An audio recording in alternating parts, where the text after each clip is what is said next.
Thank you.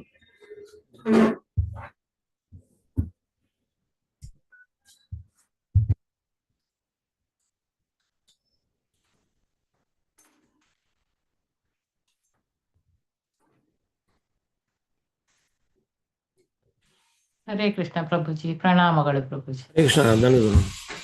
Bajrang ಪ್ರಣಾಮಸ್ ಪ್ರಭುಜಿ. Hare Krishna ಧನ್ಯವಾದ ಪ್ರಣಾಮ.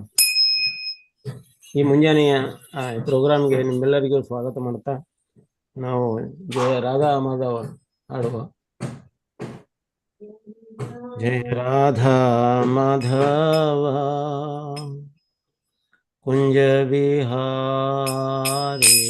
ಜಯ ರಾಧಾ ಮಾಧವ ಕುಂಜ ವಿಹಾರಿ ಗೋಪಿ ಜನ ವಲ್ಲಭ ಗಿರಿವರಧಾರಿ ಜಯ ಗೋಪಿ ಜನ ವಲ್ಲಭ ಗಿರಿವರಧಾರಿ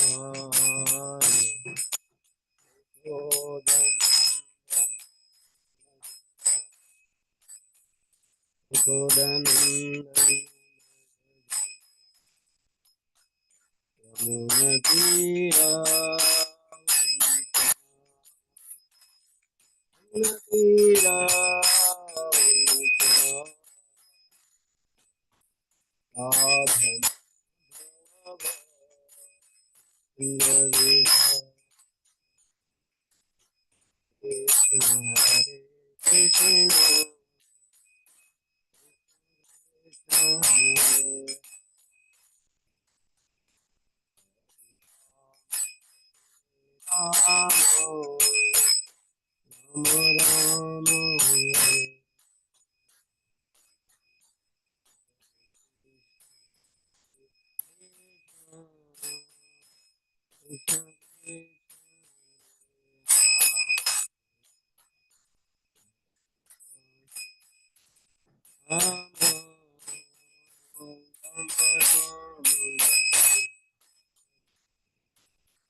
ಪ್ರಭುಜಿ ವಾಯ್ಸ್ ಸರಿ ಕ್ಲೀನ್ ಆಗಿ ಕೇಳೋದಿಲ್ಲ, Yes, madam. Cut cut cut cut ಆಗ್ತದೆ.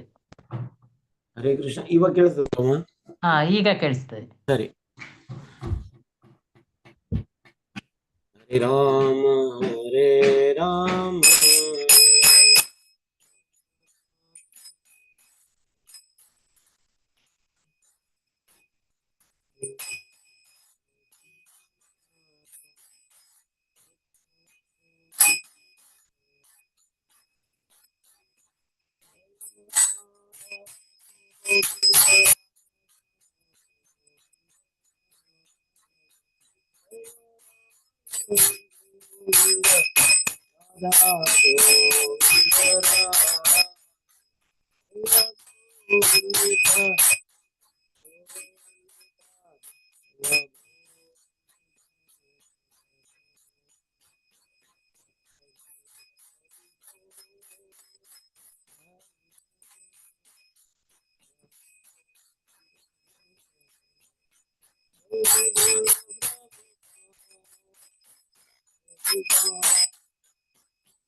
ನಿಮ್ಮೆಲ್ಲರಿಗೂ ಇವತ್ತಿನ ಪ್ರೋಗ್ರಾಮ್ಗೆ ಸ್ವಾಗತ. ಇನ್ನು ಜಾಯಿನ್ ಆಗೋರು ಬಹಳ ಜನ ಇದ್ದಾರೆ ಕಾಣುತ್ತೆ. ಸ್ಟಾರ್ಟ್ ಮಾಡುವ ಮಾತಾಜಿ.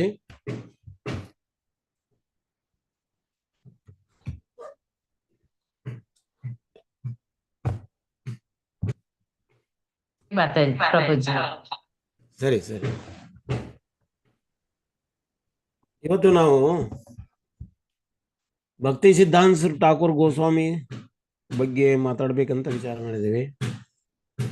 ಯಾಕಂದ್ರೆ ರೀಸೆಂಟ್ಲಿ ಅವರ ಆವಿರ್ಭಾವ ದಿನ ಅಂದ್ರೆ ನಿನ್ನೆ ಮೊನ್ನೆ ಹೋಯ್ತು ಅಂತ ಆ ಉದ್ದೇಶಕ್ಕೆ ಇದನ್ನ ಟಾಪಿಕ್ ಅನ್ನ ಆಯ್ಕೆ ಮಾಡ್ಕೊಂಡಿದ್ದೀವಿ. ನಿಮ್ಮೆಲ್ಲರಿಗೂ ಕೇಳಿಸ್ತಾ ಇದೆ? ಈಗ ಸರಿ ಕೇಳಿಸ್ತಾ ಇದೆ ಅಮ್ಮ? ಈಗ ಕೇಳ್ತದೆ ಪ್ರಭುಜಿ. ಸರಿ ಸರಿ, ನಾವು ಕಂಟಿನ್ಯೂ ಮಾಡ್ಬೋದಲ್ಲ ಈಗ? ಪ್ರಭುಜಿ ಬರ್ದು ಜಾಯಿನ್ ಆಗ್ತಾರೆ. ಸರಿ ಸರಿ. ಭಕ್ತಿ ಸಿದ್ಧಾಂತ ಸ್ವರೂಪ ಠಾಕೂರ್ ಯಾರು? ನಮ್ಮ ಪ್ರಭುಪಾದರ ಗುರು ಮಹಾರಾಜ್. ನಮ್ಮ ಪ್ರಭುಪಾದರ ಗುರು ಮಹಾರಾಜ್ ಅಂದ್ರೆ ಈಗ ನಮ್ಮ ಗುರು ಮಹಾರಾಜರು ನಮ್ಮ ಗುರು ಮಹಾರಾಜರು ಪ್ರಭುಪಾದರ ಗುರು ಮಹಾರಾಜ್ ಭಕ್ತಿ ಸಿದ್ಧಾಂತ ಸ್ವರೂಪ ಠಾಕೂರ್. ಭಕ್ತಿ ಸಿದ್ಧಾಂತ ಸ್ವರೂಪ ಠಾಕೂರ್ ಗುರು ಮಹಾರಾಜ್ ಗೌರ್ ಕಿಶೋರ್ ಬಾಬಾಜಿ. ಹಾಗೆ ಭಕ್ತಿ ಸಿದ್ಧಾಂತ ಸ್ವರೂಪ ಠಾಕೂರ್ ಅವರು ಮಹಾನ್ ಆಚಾರ್ಯರು. ಅವರಿಗೆ ಸಿಂಹ ಗುರು ಅಂತ ಕರೀತಾರೆ. ಅವರು ಸಿಂಹಗುರು ಅಂತ ಕರೀತಾರೆ. ಸಿಂಹಗುರು ಅಂತಂದ್ರೆ ಸಿಂಹ ಯಾರಿಗೂ ಹೆದರುವುದಿಲ್ಲ. ಅಡವಿ ಒಳಗ ಸಿಂಹ ಏನದೆ ಯಾರಿಗೂ ಹೆದರುವುದಿಲ್ಲ. ಅದಕ್ಕ ಕಾಡಿನ ರಾಜ ಅಂತ ಕರೀತಾರೆ. ಅರಣ್ಯದ ರಾಜ ಸಿಂಹ. ಸ್ವತಃ ಭಗವಾನ್ ಆ ಸಿಂಹದ ರೂಪದಲ್ಲಿ ಬಂದರು ನರಸಿಂಹರಾಗಿ. ಹಾಗೆ ಇಲ್ಲಿ ಭಕ್ತಿ ಸಿದ್ಧಾಂತ ಠಾಕೂರ್ ಅವರು ಈ ಭೌತಿಕ ಜಗತ್ತಿಗೆ ಆವಿರ್ಭಾವ ಆದರು ಅಂತ. ಅವರಿಗೆ ತಿರೋಭಾವ ಆವಿರ್ಭಾವ ಅಂತ ಕರೀತಾರೆ. ಯಾಕೆ ಹಾಗೆ ಕರೀತಾರೆ? ಆ ಶಬ್ದಗಳನ್ನ ಯಾಕೆ ಉಪಯೋಗ ಮಾಡ್ತಾರೆ? ಭಗವಾನನಿಗೂ ಕೂಡ ನಾವೇನ್ ಮಾಡ್ತೇವೆ, ಭಗವಾನ್ ಆವಿರ್ಭಾವರಾದರು, ಅವತರಿತರಾದರು ಅಂತ. ಯಾಕೆ ಹೇಗೆ ಹೇಳ್ತಾರಂದ್ರೆ, ಭಗವಾನ್ ಜಗತ್ತಿನ ವೈಕುಂಠ ಜಗತ್ತಿನಲ್ಲಿ ಇದ್ದಾರೆ ಅಂದ್ರೆ ಭಗವಾನ್ ಎಲ್ಲಾ ಕಡೆಗೂ ಇದ್ದಾರೆ. ಅವರ ತಮ್ಮ ಮೂಲ ರೂಪದಲ್ಲಿ ಅವರೇನತಿ ಈ ಜಗತ್ತಿಗೆ ಅವತರಿತರಾಗ್ತಾರೆ. ಅವತರಿತ ಆಗೋದು ಅಂದ್ರೆ ಇಳಿಯುದು. ಈಗ ಮ್ಯಾಲೆ ಅಪ್ಸ್ಟೇರ್ನಲ್ಲಿದ್ದಾರೆ, 5th ಬಿಲ್ಡಿಂಗ್ 6th ಬಿಲ್ಡಿಂಗ್ ನಲ್ಲಿ ಮೇಲ್ಗಡೆ ಇದ್ದಾರೆ. ಮೇಲಿಂದ ಕೆಳಗೆ ಇಳಿತಾ ಬಂದ್ರು ಅಂತ. ಹೇಗೆ ಲಿಫ್ಟ್ ನಲ್ಲಿ ನಾವು ಇಳಿತಾ ಕೆಳಗೆ ಹೋಗ್ತೇವೆ ಹಾಗೆ ಭಗವಾನ್ ಭಗವದ್ಧಾಮದಿಂದ ಯೋಮ ವೃಂದಾವನದಿಂದ ಭೌಮ ವೃಂದಾವನಕ್ಕೆ ಇಳಿದು ಬಂದ್ರು ಅಂತ. ಅದಕ್ಕೆ ಅವರಿಗೆ ಅವಿರ್ಭಾವ ಅಂತ ಕರೀತಾರೆ, ಅಥವಾ ಅವತಾರ ಅಂತ ಕರೀತಾರೆ. ಅದೇ ರೀತಿ ಮಹಾನ್ ಆಚಾರ್ಯರು, ಮಹಾನ್ ಭಕ್ತರು, ಅವರಿಗೂ ಕೂಡ ನಾವು ಏನ್ ಹೇಳ್ತೇವೆ, ಅವ್ರು ಹುಟ್ಟಿದ್ರು ಅನ್ನೋದಿಲ್ಲ. ಆವಿರ್ಭಾವ ಅಂದ್ರೆ ಹುಟ್ಟಿದ್ರು ಅನ್ನೋದಕ್ಕಿಂತ ಆವಿರ್ಭವಿಸಿದ್ರು ಅಂತ. ಈ ಭೌತಿಕ ಜಗತ್ತಿಗೆ ಬಂದ್ರು ಅಂತ. ಅವ್ರು ಬಂದಿರೋದು ಬರೇ ಭೌತಿಕ ಜಗತ್ತಿಗೆ, ನಿಮ್ಮಂಗಲ್ಲ. ಈಗ ಒಂದು ಜೈಲಿನೊಳಗ ಕೈದಿಗಳ ಉಂಟು. ಕೈದಿಗಳ ಜೊತೆಗೆ ಜೈಲರು ಕೂಡ ಇರ್ತಾರೆ. ಕೈದಿಗಳು ಯೋಚನೆ ಮಾಡ್ತಾರೆ, ಯಾರೇ ಇವನು ಒಬ್ಬ ಕೈದಿನೇ ಇರಬೇಕು ಅಂತ. ಯಾಕಂದ್ರೆ ನಮ್ಮ ಜೊತೆಗೆ ಇರ್ತಾ ಇದ್ದಾನೆ, ಜೈಲಿನಾಗ ಇರ್ತಾನಲ್ಲ, ಇದರಲ್ಲಿ. ಆದ್ದರಿಂದ ಇವರು ಕೂಡ ಒಬ್ಬ ಕೈದಿನೇ ಅಂತ ನಾವು ಯೋಚನೆ ಮಾಡ್ತೇವೆ, ಯಾರೋ ಕೈದಿಗಳಾದವರು. ಆದ್ರೆ ಆ ರೀತಿ ಯೋಚನೆ ಮಾಡಬಾರ್ದು. ಯಾಕಂದ್ರೆ ಅವರು ಜೈಲರ್ ಆಗಿದ್ದಾರೆ. ಅಂದ್ರೆ ಜೈಲಿನಾಗ ನಮ್ಮನ್ನು ನೋಡ್ಕೊಳ್ಲಿಕ್ಕಿದ್ದಾರೆ, ಅಂದ್ರೆ ನಮ್ಮ ಉದ್ಧಾರ ಮಾಡ್ಲಿಕ್ಕೆ ಅವರಿದ್ದಾರೆ. ಹಂಗೆ ಮಹಾನ್ ಆಚಾರ್ಯರು, ಗುರುಗಳು ಆಧ್ಯಾತ್ಮಿಕ ಜಗತ್ತಿನಿಂದ ಭೌತಿಕ ಜಗತ್ತಿಗೆ ಬರುವ ಉದ್ದೇಶ, ಅವರು ಈ ಭೌತಿಕ ಜಗತ್ತಿನ ಶಿಕ್ಷೆಯನ್ನು ಅನುಭವಿಸ್ಲಿಕ್ಕೆಲ್ಲ. ಇಲ್ಲಿ ಶಿಕ್ಷೆ ಅನುಭವಿಸುವಂತ ಕೈದಿಗಳ ರೂಪದಲ್ಲಿರುವ ಬದ್ಧಾತ್ಮ ಜೀವಿಗಳೇನದಾರಲ್ಲ, ಅವರು ಉದ್ಧಾರ ಮಾಡೋ ಸಲುವಾಗಿ ಅವರು ಈ ಜಗತ್ತಿಗೆ ಇಳಿದು ಬರ್ತಾರೆ. ಆವಿರ್ಭಾವ ಅಂತ. ಈಗ ಪ್ರಭುಪಾದವರ ಆವಿರ್ಭಾವ ಅಂತ ಆಚರಣೆ ಮಾಡೋದು, ಜಯಂತಿ ಅಂತ ಹೇಳ್ತೇವೆ ಅದಕ್ಕೆ. ಭಕ್ತಿ ಸಿದ್ಧಾಂತ ಠಾಕೂರ್ ಅವರು ಈ ಭೌತಿಕ ಜಗತ್ತಿಗೆ ಬಂದಿರೋ ಉದ್ದೇಶ, ಇಲ್ಲಿಯವರವ್ರನ್ನ ಉದ್ಧಾರ ಮಾಡೋ ಸಲುವಾಗಿ ಬಂದರು ಅಂತ. ಅದಕ್ಕೆ ಭಕ್ತಿ ವಿನೋದ್ ನಾಥ್ ಠಾಕೂರ್ ಅವರು ಅವಾಗ ಬ್ರಿಟಿಷ್ ಗೌರ್ಮೆಂಟ್ ಇರಬೇಕಾದಾಗ, ಬ್ರಿಟಿಷ್ ಗೌರ್ಮೆಂಟ್ನಲ್ಲಿ ಬಂಗಾಳದ ಮ್ಯಾಜಿಸ್ಟ್ರೇಟ್ ಆಗಿದ್ರು ಅವರು. ಮ್ಯಾಜಿಸ್ಟ್ರೇಟ್ ಅಂದ್ರೆ ಈಗ ಒಂದು ಡಿಸ್ಟ್ರಿಕ್ಟಿಗೆ ಕಮಿಷನರ್ ಇದ್ದಂಗೆ, ಜಿಲ್ಲಾಧಿಕಾರಿಗಳು. ಜಿಲ್ಲಾಧಿಕಾರಿಗಳ ಪೋಸ್ಟ್ ಏನು ಸಾಧಾರಣದ್ದಲ್ಲ. ಒಂದು ಜಿಲ್ಲೆಗೆ ಒಬ್ಬ ರಾಜ ಇದ್ದ ರೀತಿ ಅದು ಎಲ್ಲ ಹೋಲ್ ಅಂಡ್ ಸೋಲ್ ನೋಡ್ಕೊಳ್ಬೇಕಾಗ್ತದೆ. ಅಲ್ಲಿ ನ್ಯಾಯ ನಿರ್ಣಯಗಳನ್ನು ಮಾಡಬೇಕಾಗ್ತದೆ, ಈ ನಿರ್ಧಾರಗಳನ್ನು ತೊಗೊಳ್ಬೇಕಾಗ್ತದೆ, ಅದನ್ನೆಲ್ಲ ವ್ಯವಸ್ಥಾಪನೆಯನ್ನು ನೋಡ್ಬೇಕಾಗ್ತದೆ. ದೊಡ್ಡ ಜವಾಬ್ದಾರಿ. ಆ ಜವಾಬ್ದಾರಿಯ ಜೊತೆಗೆ 12 ಜನ ಮಕ್ಕಳು. ಈ 12ನೇವರಾಗಿ ಭಕ್ತಿ ಸಿದ್ಧಾಂತ ಠಾಕೂರ್ ಅವರು ಅಂದ್ರೆ ಜನ್ಮಿಸ್ತಾರೆ. ಅದನ್ನು ಕೂಡ ಪ್ರಾರ್ಥನೆಯ ಮೇರೆಗೆ. ಯಾರದು? ಅವರಮ್ಮ ಭಗವತಿ ಮತ್ತು ಅವರಪ್ಪ ಭಕ್ತಿವಿನೋದ್ ಠಾಕೂರ್. ಅವರ ಹೆಸರು ಕೇದಾರ್ನಾಥ್ ದತ್ ಅಂತ. ಈಗ ಪ್ರಭುಪಾದ ಅವರ ಅಭಯ್ ಡೇ ಅಂತ ಕರೀತಾರಲ್ಲ, ಅಭಯ್ ಡೇ. ಅವ್ರದ್ದು ಸರ್ನೇಮ್ ಈಸ್ ಡೇ, ಅವ್ರ ನೇಮ್ ಈಸ್ ಅಭಯ್. ಹಂಗ ಭಕ್ತಿವಿನೋದ್ ಠಾಕೂರ್ ಅವರ ಭೌತಿಕ ಹೆಸರು ಕೇದಾರನಾಥ್ ದತ್ ಅಂತ. ಅವರ ಭಕ್ತಿ ಸಿದ್ಧಾಂತ ಠಾಕೂರ್ ತಾಯಿ ಹೆಸರು ಭಗವತಿ. 12ನೇವರಾಗಿ ಹುಡ್ತಾರೆ ಇವರು ಭಕ್ತಿವಿನೋದ್ ಠಾಕೂರ್ ಅವರು ಪ್ರಾರ್ಥನೆ ಮಾಡ್ತಾರೆ ಭಗವಾನಲ್ಲಿ. ಅವರು ಪ್ರತಿದಿನ 4-5 ಕ್ಲಾಸಸ್ಗಳನ್ನು ಕೊಡ್ತಾ ಎಲ್ಲ ಕಡೆಗೆ ಪ್ರಚಾರ ಮಾಡ್ತಾರೆ. ಅನೇಕ ಭಜನೆಗಳನ್ನು ಬರೀತಾರೆ, ಬುಕ್ಸ್ಗಳನ್ನು ಬರೀತಾರೆ. ಬರಿತಾ ಹೋದ್ರೆ ಅವರಿಗೆ ಈ ಚೈತನ್ಯ ಮಹಾಪ್ರಭುಗಳ ಶಿಕ್ಷಾ ಸಂದೇಶವನ್ನ ಪ್ರಸಾರ ಮಾಡಲಿಕ್ಕೆ ಅಥೆಂಟಿವ್ ರೂಪದಲ್ಲಿ ಪ್ರಚಾರಕರಾಗಿರುವಂತ ಒಬ್ಬ ವ್ಯಕ್ತಿ ಬೇಕಾಗ್ತದೆ, ಶಕ್ತಿ ಬೇಕಾಗ್ತದೆ. ಅದಕ್ಕಾಗಿ ಹೇ ಭಗವಾನ್, ನಿನ್ನ ಒಂದು ಕಿರಣವನ್ನು ನನಗೆ ದಯಪಾಲಿಸುವಂತ, ನಿಮ್ಮ ಕರುಣೆಯ ಕಿರಣವನ್ನು ನಮಗೆ ದಯಪಾಲಿಸುವಂತ. 12ನೇವರಾಗಿ ಇವರು ಭಕ್ತಿ ಸಿದ್ಧಾಂತ ಠಾಕೂರ್ ಅವರು ಜನ್ಮಿಸ್ತಾರೆ. ಅದು ಎಲ್ಲಿ ಅಂದ್ರೆ ಆ ಟೈಮ್ನಲ್ಲಿ ಜಗನ್ನಾಥ್ಪುರಿಯಲ್ಲಿ ಭಕ್ತಿವಿನೋದ್ ಠಾಕೂರ್ ಅವರು ಇರ್ತಾ ಇದ್ರು, ಕೇದಾರ್ನಾಥ್ ದತ್. ಅದು ನೀವು ಹೋಗಿರ್ಬೋದು ಜಗನ್ನಾಥ್ಪುರಿ ರಥಯಾತ್ರಕ್ಕೆ. ಜಗನ್ನಾಥ್ಪುರಿಯ ರಥಯಾತ್ರೆ ನಡೆಯುವಂತ, ನಾವು ಯಾವಾಗ ಗುಂಡೀಚಾ ಮಂದಿರಕ್ಕೆ ಜಗನ್ನಾಥ ರಥ ಹೋಗ್ತಾ ಇರ್ತಾ ಇದೆ, ಲೆಫ್ಟ್ ಸೈಡ್ ನಲ್ಲಿ ಗೌಡಿ ಮಠ ಅಂತ ಇದೆ. ಈಗ ಅದನ್ನ ಅವರ ಮನೆಯನ್ನ ಈಗ ಗೌಡಿ ಮಠವಾಗಿ ಪರಿವರ್ತಿಸಿದ್ದಾರೆ. ಅಲ್ಲಿ ಆ ಮನೆಯ ಹೆಸರು ನಾರಾಯಣ ಚತ್ ಅಂತ ಹೆಸರು, ಅವ್ರ ಮನೆಯ ಹೆಸರು. ಅಲ್ಲಿ ಭಕ್ತಿ ಸಿದ್ಧಾಂತ ಠಾಕೂರ್ ಅವರು ಜನ್ಮ ಆಗ್ತದೆ. ಆವಾಗ ಹುಟ್ಟಿ 12 ದಿನ ಆಗಿರ್ತದೆ. ಆದ್ಮೇಲೆ ಜಗನ್ನಾಥ ರಥಯಾತ್ರೆ ಆಗ್ತದೆ. ರಥಯಾತ್ರೆ ನಡೀತಾ ಇರ್ಬೇಕಾದ್ರೆ ಜಗನ್ನಾಥ ರಥಯಾತ್ರೆ ಎಳಿತಾ ಹೋಗಿ ಎಲ್ಲಿ ಹೋಗಿ ನಿಲ್ತದಂದ್ರ ನಾರಾಯಣ ಛತ್ ಮುಂದ್ಗಡೆನೆ ನಿಂತ್ಕೊಳ್ತದೆ. ಎಷ್ಟೋ ಎಳಿಲಿಕ್ಕೆ ಪ್ರಯತ್ನ ಮಾಡ್ತಾರೆ. ರಾಜ ಆರ್ಡರ್ ಕೊಡ್ತಾನೆ, ಜನರಿಗೆಲ್ಲ ಹುರಿದುಂಬಿಸ್ತಾನೆ, ಜೋರಾಗಿ ಎಳಿರಿ. ಎಲ್ಲರೂ ಪ್ರಯತ್ನ ಪಟ್ಟು ಎಳಿತಾರೆ, ಆಗೋದಿಲ್ಲ.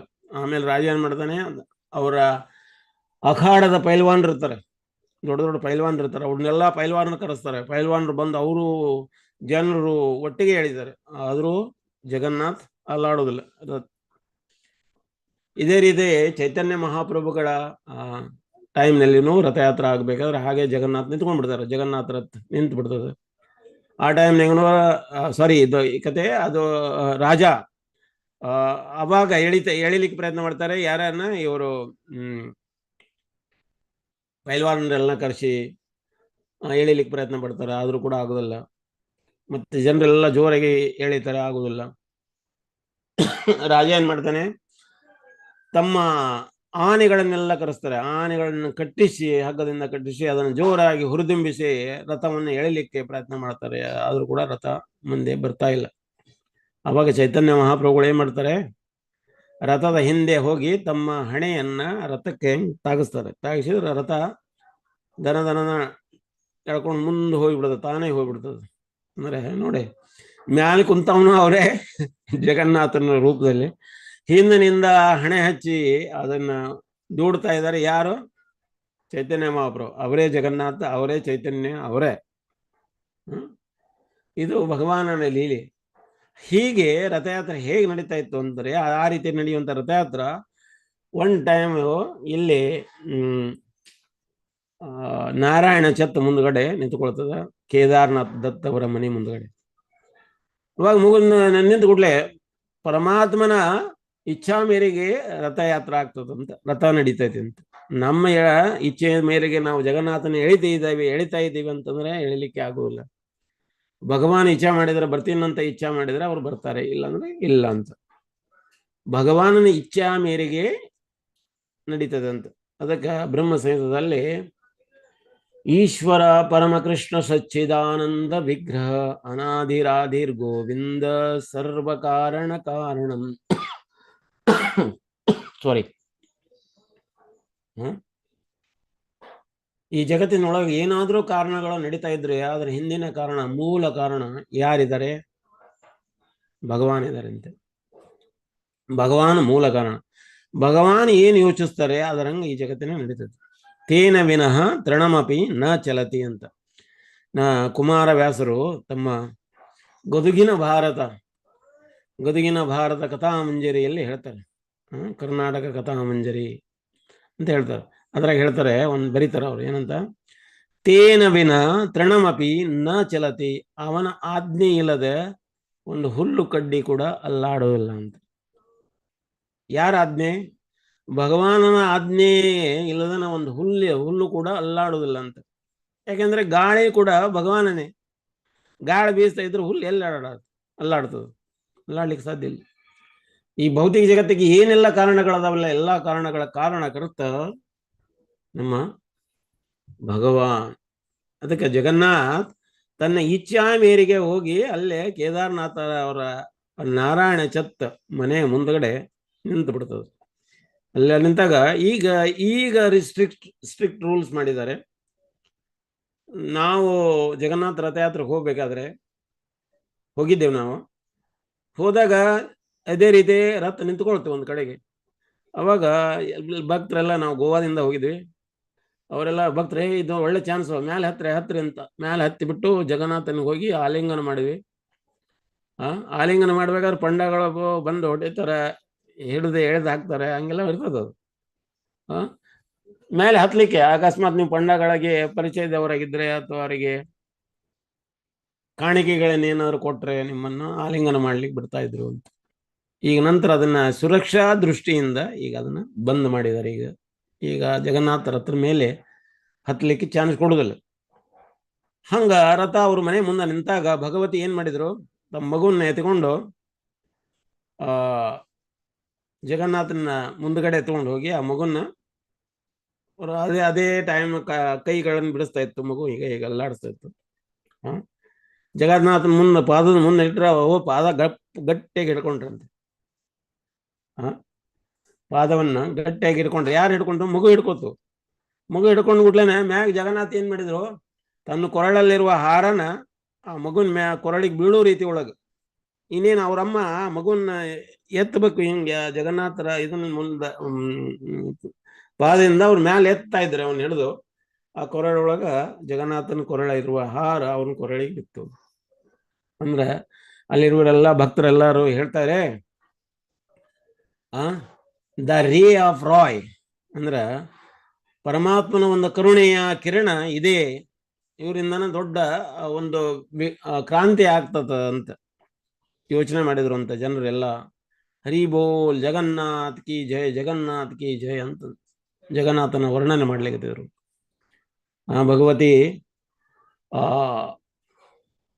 ಭಗವಾನನ ಒಂದು ಕೃಪಾ ದೃಷ್ಟಿಗೆ ಮಗುವನ್ನ ಇರಿಸಿ ಆಮೇಲೆ ಅವ್ರನ್ನ ತಗೊಂಡು ಆಮೇಲೆ ಕೆಳಗಿಡಿದ್ರು. ಈ ರೀತಿ 3 ದಿನ ತನನು ಆ ಮನೆ ಮುಂದ್ಗಡೆ ಹಾಗೇ ನಿಂತು. ಕೇದಾರನಾಥ್ ದತ್ ಅವ್ರು ಏನ್ ಮಾಡಿದ್ರು, ಅವ್ರ ಮನೆ ಮುಂದ್ಗಡೆ ಭಗವಾನ್ ರಥ ನಿಂತಿದೆ ಅಂತದಕ್ಕೆ ಅಲ್ಲಿ ಅವ್ರು ಏನೈತಿ ಕೀರ್ತನನ ಆಯೋಜನೆ ಮಾಡಿದ್ರು, ಮಹಾಪ್ರಸಾದದ ಆಯೋಜನೆ ಮಾಡಿದ್ರು ಅಂತ. ಈ ರೀತಿ ಭಕ್ತಿ ಸಿದ್ಧಾಂತ ಠಾಕೂರ್ ಅವರು ಅಂದ್ರೆ ಅವರ ಭಕ್ತಿ ಸಿದ್ಧಾಂತ ಠಾಕೂರ್ ಅವರ ಹೆಸರು ಏನಿತ್ತು ಅಂದ್ರೆ ಮುಂದೆ ವಿಮಲಾ ದತ್ ಅಂತ. ವಿಮಲಾ ಅಂದ್ರೆ ವಿಮಲಾದೇವಿ ಯಾರು? ವಿಮಲಾದೇವಿ ಪಾರ್ವತಿ ದೇವಿ. ಜಗನ್ನಾಥಪುರಿ ಒಳಗೆ ಹೋದ್ರೆ ನಾವು ಜಗನ್ನಾಥ ಮಂದಿರದಲ್ಲಿ ಭಗವಾನನಿಗೆ 56 ಭೋಗ್ ಅರ್ಪಣೆ ಮಾಡ್ತಾರೆ. ಭಗವಾನನಿಗೆ ಆ ಅರ್ಪಣೆಯಾಗಿರುವಂತ ಭೋಗವನ್ನ ತೆಗೆದು ಎಲ್ಲರಿಗೂ ಹೋದ ಕೂಡಲೇ ಅರ್ಪಣೆ ಆದದ್ದನ್ನು ತೆಗೆದುಬಿಟ್ಟು ಸಾರಿ ಈ ನಮ್ಮನೆಯಲ್ಲಿ ನಾವು ಭಗವಾನನಿಗೆ ಭೋಗ ಇಟ್ಟರೆ ಭೋಗ ಆಮೇಲೆ ತೆಗೆದುಬಿಟ್ಟು ಯಾವ್ಯಾವ ಪಾತ್ರೆಯಲ್ಲಿ ನಾವು ಭಗವಾನನ ಭೋಗ ತಯಾರು ಮಾಡಿದ್ವಿ ಅದನ್ನ ಪ್ರಸಾದ ಆದಮೇಲೆ ಅದರಲ್ಲಿ ಹಾಕಿ ಆ ಪ್ಲೇಟನ್ನು ತೊಳೆದು ಆಮೇಲೆ ಎಲ್ಲರಿಗೂ ಹಂಚುವಂತ ಪದ್ಧತಿ ಇಲ್ಲಿ ನಮ್ಮ ಮಂದಿರದಲ್ಲಿ ಆದ್ರೂ ಕೂಡ ಅದೇ ರೀತಿ ಮಾಡ್ತಾರೆ. ಆದ್ರೆ ಜಗನ್ನಾಥ ಮಂದಿರದಲ್ಲಿ ಏನಾಗ್ತದೆ ಅಂದ್ರೆ ಆ ಭೋಗ ಅರ್ಪಣೆ ಆದ ಕೂಡಲೇ ಅವ್ರು ದೊಡ್ಡ ದೊಡ್ಡ ಹಂಡಿ ಒಳಗೆ, ಹಂಡಿ ಅಂದ್ರೆ ದೊಡ್ಡ ದೊಡ್ಡ ಮಟಕದಲ್ಲಿ ಮಾಡಿರ್ತಾರೆ ಅವ್ರು. ಹೊಸ ಮಟಕದಲ್ಲೇ ಅಡಿಗೆಯನ್ನು ತಯಾರು ಮಾಡ್ತಾರೆ. ಹೊಸ ಮಟಕ ಅಂತಂದ್ರೆ ಗಡಿಗೆ, ದೊಡ್ಡ ದೊಡ್ಡ ಗಡಿಗೆ ಮಾಡ್ಲಿಕ್ಕೆ ಅಂತಾನೆ ಒಂದು ದೊಡ್ಡ ಫ್ಯಾಮಿಲಿ ಅದ. ಆ ಫ್ಯಾಮಿಲಿ ಅವ್ರು ಬರೇ ವರ್ಷವಿಡೀನು ಅವ್ರ ಗಡಿಗೆನೇ ತಯಾರು ಮಾಡ್ತಾರೆ. ಒಂದು ಫ್ಯಾಮಿಲಿ ಮೆಂಬರ್ಸ್ ಏನಿದಾರಲ್ಲ ಅವ್ರು ಬಡಿಗೆತನ ಮಾಡ್ತಾರೆ, ವರ್ಷವಿಡೀ ಬಡಿಗೆತನ ಮಾಡ್ತಾರೆ. ಒಂದು ಫ್ಯಾಮಿಲಿ ಅದಲ್ಲ ಕಂಬಾರಿಕೆ ಮಾಡ್ತಾರೆ. ಕಂಬಾರಿಕೆ ಅಂತಂದ್ರೆ ಜಗನ್ನಾಥನ ರಥಕ್ಕೆ ಬೇಕಾಗಿರುವಂತ ಅಥವಾ ಗುಡಿಗೆ ಬೇಕಾಗಿರುವಂತ ಮಂದಿರಕ್ಕೆ ಬೇಕಾಗಿರುವಂತ ಕಬ್ಬಿಣದಿಂದ ತಯಾರು ಮಾಡುವ ಮಳೆಗಳು ಅಥವಾ ಇನ್ನು ಲೋಹದಿಂದ ಮಾಡಿರುವಂತ ಮಳೆಗಳು ಏನ್ ಬೇಕಾಗಿರ್ತಾವ ಅವಶ್ಯಕತೆ ಅದಲ್ಲ ಅವನ್ನ ಅವ್ರು ಅದನ್ನೇ ತಯಾರು ಮಾಡ್ತಾ ಇರ್ತಾರೆ. ಹಿಂಗ 5,000 ಜನ ದುಡಿತದ. ಯಾವ ಕಂಪನಿನ ಇಟ್ಕೊಂಡಿರ್ಲಿಕ್ಕಿಲ್ಲ ನೀವು ಇವತ್ತಿನವರೆಗೂ 5,000 ಜನ ಒಂದೇ ಸೇವಾ ಮಾಡ್ಲಿಕ್ಕೆ. ಹಿಂಗ ಜಗನ್ನಾಥಪುರಿ ಮಂದಿರಕ್ಕಾಗಿನ ಇಷ್ಟು ಜನ ದುಡಿತಾ ಇದ್ದಾರೆ. ಒಬ್ರು ಧ್ವಜ ಕಟ್ತಾರೆ. ಧ್ವಜ ಕಟ್ಟೋದು ಅವ್ರು ಇಡೀ ಫ್ಯಾಮಿಲಿ ಒಳಗ ಜನರೇಷನ್ ಟು ಜನರೇಷನ್ ಆ ಧ್ವಜ ಯಾವ ರೀತಿ ಕಟ್ಟಬೇಕು ಮೇಲೆ ಹೋಗಿ ಕಟ್ಟುವಂಥದ್ದು. ಅದನ್ನ ಮಂದಿರನ ಉಲ್ಟಾ ಹತ್ತಾರ ಅವ್ರು. ಹಿಂಗ ಹತ್ತಬೇಕಾದ್ರೆ ಉಲ್ಟಾ ಹತ್ತಿ ಮೇಲ್ಗಡೆ ಹೋಗಿ ಅದನ್ನ ಧ್ವಜ ಎಷ್ಟೊಂದು ಉದ್ದ ಇರ್ತದೆ, 12 ಫೀಟ್ ಉದ್ದ ಇರ್ತದೆ. ಅದನ್ನ ನಡುವಿಗೆಲ್ಲ ಸುತ್ತಿಕೊಂಡು ಅದನ್ನ ಮ್ಯಾಲೆ ಹತ್ತಿ ಅದು ಇದಕ್ಕೆ ಧ್ವಜ ಕಂಬಕ್ಕೆ ಹೋಗಿ ಕಟ್ಟಬೇಕು. ಅದು ಅಲ್ಲಿ ಹೋದ್ರೆ ಚಕ್ಕರ್ ಬರ್ತದೆ. ಒಂದ್ ಸ್ವಲ್ಪ ನಾವು ಮಾಡಿ ಮೇಲೆ ಹೋಗಿ ನಿಂತ್ಕೊಂಡು ಕೆಳ ನೋಡಿದ್ರೆ ಎದ್ರಿಗೆ ಬರ್ತದೆ, ಭಯ ಆಗ್ತದೆ ನಮಗೆ. ಅಷ್ಟು ಎತ್ತರ ಇರುವಂತದ್ದು ಜಗನ್ನಾಥ ಮಂದಿರದ ಮೇಲ್ಗಡೆ ಇರುವಂತ ಇದು ನೆರಳು ಏನೈತಲ್ಲ ಭೂಮಿಗೆ ತಾಗುದಿಲ್ಲ ಅಂತ. ಮತ್ತೆ ಜಗನ್ನಾಥನ ಧ್ವಜ ಏನೈತೆ ಇಲ್ಲ ಹಾರಾಡ್ತದೆ, ಅದು ಗಾಳಿಯ ವಿರುದ್ಧ ದಿಶಾದಲ್ಲಿ ಹಾರಾಡ್ತದೆ. ಗಾಳಿ ಈ ಕಡೆ ಬೀಸ್ತಾ ಇದ್ರೆ ಪೂರ್ವಕ್ಕೆ ಬೀಸ್ತಾ ಇದ್ರೆ ಪಶ್ಚಿಮಕ್ಕೆ ಹಾರ್ತದೆ, ಪಶ್ಚಿಮದಿಂದ ಗಾಳಿ ಬೀಸ್ತಾ ಇದ್ರೆ ಪೂರ್ವಕ್ಕೆ ಹಾರ್ತದೆ, ಉಲ್ಟಾ ದಿಶೆಯಲ್ಲಿ. ಯಾವುದೇ ಹಕ್ಕಿಗಳು ಇದು ಜಗನ್ನಾಥನ ಗುಡಿಯ ಮೇಲ್ಗಡೆ ಹಾರಾಡೋದಿಲ್ಲ. ಯಾವುದೇ ಏರೋಪ್ಲೇನ್ ಆಗಲಿ ಹೆಲಿಕಾಪ್ಟರ್ ಕೂಡ ಜಗನ್ನಾಥ ಮಂದಿರದ ಮೇಲೆ ಹಾರಾಡೋದಿಲ್ಲ. ಯಾಕೆ ಹಾರಾಡೋದಿಲ್ಲ ಅಂದ್ರೆ ಇವತ್ತಿನವರೆಗೂ ಅದನ್ನ ಫೈಂಡ್ ಔಟ್ ಮಾಡ್ತಾ ಇಲ್ಲ, ಮಾಡ್ಲಿಕ್ಕೆ ಆಗಿಲ್ಲ ಇನ್ನು. ಜಗನ್ನಾಥನ ಗೋಪುರದ ಛಾಯಾ ನೆರಳು ಭೂಮಿಗೆ ತಾಗೋದಿಲ್ಲ. ಅಂತ ಸ್ಥಿತಿ ಒಳಗ ಅವ್ರ ಮೇಲ್ಗಡೆ ಹೋಗಿ ಆ ಧ್ವಜನ ಕಟ್ತಾರ, ಹಾರಿಸ್ತಾರ. ಪ್ರತಿದಿನ ಚೇಂಜ್ ಆಗ್ತಾ ಇರ್ತದೆ. ಧ್ವಜ ಚೇಂಜ್ ಮಾಡ್ತಾನೆ ಇರ್ತಾರೆ. ಹತ್ತುವಂಥದ್ದು ಏನೈತಲ್ಲ ಅದು ಸಾಹಸದ ಕೆಲಸ. ಯಾವುದೇ ಸಾಧನ ಇಲ್ದಾನ ಮೇಲೆ ಹತ್ತದು. ಗೋಡೆ ಅಂದ್ರೆ ಗುಡಿಯ ಗೋಡೆಗಳ ಇದ್ರ ಮೇಲೆ ಹತ್ತ ಮೇಲೆ ಹೋಗು. ಹಿಂಗ ಒಂದು ಇಡೀ ಫ್ಯಾಮಿಲಿ ಕೂಡ ಅವರು ಆ ಗುಡಿ ಹತ್ತುವಂತ ಕೆಲಸನ ಅಂದ್ರೆ ಆ ಮಕ್ಕಳಿಗೆ ಅವ್ರು ವ್ಯವಸ್ಥಿತವಾಗಿ ಟ್ರೈನಿಂಗ್ ಮಾಡ್ತಾರೆ. ಈಗ ನಾವು ತಮಿಳ್ನಾಡಿಗೆ ಹೋದ್ರ, ಶ್ರೀರಂಗಂಗೆ ಹೋದ್ರ, ಶ್ರೀರಂಗಂ ಮಂದಿರದಲ್ಲಿ ವೀಣಾ ನುಡಿಸ್ತಾರ, ರುದ್ರ ವೀಣಾ ನುಡಿಸ್ತಾರ. ರುದ್ರ ವೀಣಾನ ನುಡಿಸುವಂತ ಫ್ಯಾಮಿಲಿನ ಅದಾವ. ಆ ಫ್ಯಾಮಿಲಿ ಟು ಫ್ಯಾಮಿಲಿ ಅವ್ರ ಜನರೇಷನ್ ಟು ಜನರೇಷನ್ ಅವ್ರು ಏನ್ ಮಾಡ್ತಾರ, ಅವ್ರ ಮಕ್ಕಳಿಗೆ ಕಲಿಸ್ತಾ ಹೋಗ್ತಾರೆ. ಅದನ್ನ ಭಗವಾನನ ಸೇವೆಗಾಗಿ ಉಪಯೋಗ ಆಗಲಿ ಅಂತ. ಅಂದ್ರೆ ವಿದ್ಯಾನ ಹೇಗೆ ಟ್ರಾನ್ಸ್ಫರ್ ಮಾಡ್ತಾ ಹೋಗ್ತಾರಂತ. ಅಂದ್ರೆ ವ್ಯವಸ್ಥೆ ಹೇಗೆ ಒಂದು ಮಂದಿರ ಎಷ್ಟೊಂದು ಜನರಿಗೆ ಉದ್ಯೋಗ ಕೊಡ್ತದ. ಬರೇ ಭೌತಿಕವಾಗಿ ಉದ್ಯೋಗ ಅಲ್ಲ, ಭೌತಿಕವಾಗಿ ಅನ್ನದಾನ ಅಲ್ಲ, ಆಧ್ಯಾತ್ಮಿಕದ ಒಂದು ಪ್ರಗತಿಗೆ ಒಂದು ಮಂದಿರ ಎಷ್ಟೊಂದು ಮಾರ್ಮಿಕವಾದ ಸೇವಾ ಮಾಡ್ತದಂತ. ಹಂಗ ಜಗನ್ನಾಥಪುರಿ ಅಲ್ಲಿ ಹೂ ಬಿಡಿಸ್ಲಿಕ್ಕೆ ಇರುವಂತನ ಒಂದು ಫ್ಯಾಮಿಲಿ ಇರ್ತದೆ. ಬರೀ ಹೂ ಬಿಡಿಸೋದು, ಮಲ್ಲಿಗೆ ಹೂ, ಬೇರೆ ಬೇರೆ ರೀತಿ ಮಲ್ಲಿಗೆ ಹೂಗಳದಾವ.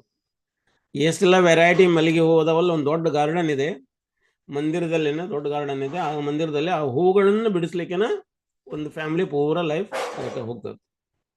ಇನ್ನ ಹೀಗೆ ಅಲ್ಲಿ ಬೇರೆ ಬೇರೆ ಫ್ಯಾಮಿಲಿಗಳು ಕೆಲಸ ಮಾಡ್ತಾರೆ.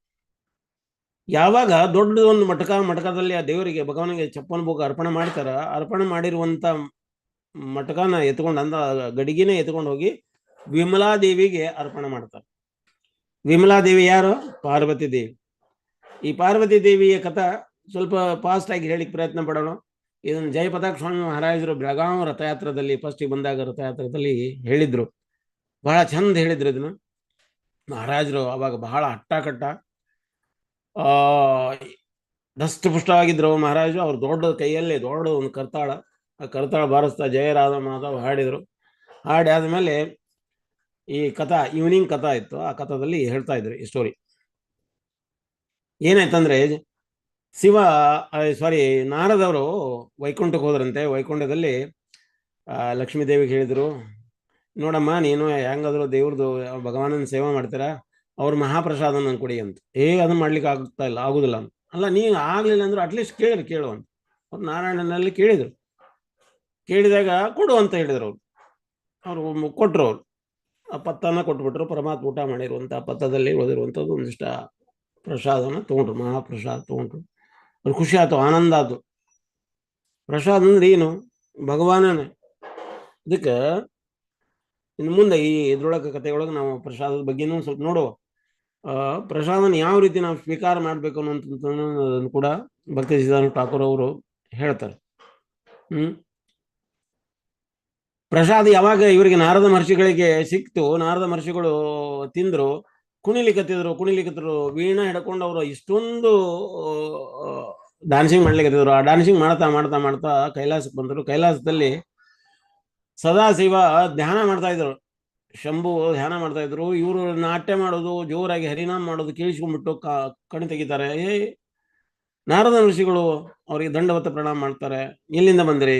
ಇಲ್ಲ ಇಲ್ಲ ಇಲ್ಲ ನನಗೆ ಆನಂದ ಆಗ್ತಾ ಇದೆ, ಕುಣಿಲಿಕ್ಕೆ ಬಿಡು ಅಂತ. ಯಾಕೆ ಈ ಆನಂದದ ಒಂದು ಇದು ಏನು ಸ್ವಲ್ಪ ಹೇಳ್ಕೊಳ್ಳಲ್ಲ ಅಂತ. ನನಗೆ ಇವತ್ತ ಮಹಾಪ್ರಸಾದ ಸಿಕ್ಕಿದೆ ಅಂತ. ಅಲ್ಲ ನೀವು ಮಹಾನ್ ಭಕ್ತರು, ನಮ್ಮ ಬಗ್ಗೆನೂ ನಿಮಗೆ ಕಾಳಜಿ ಇರಬೇಕಲ್ಲ, ನಮಗೂ ಸಿಗ್ಬೋದಾ ಮಹಾಪ್ರಸಾದ? ಆ ಎಲೆಯಲ್ಲಿ ಇದೆ ಏನು ನೋಡಿ ಅಂತ.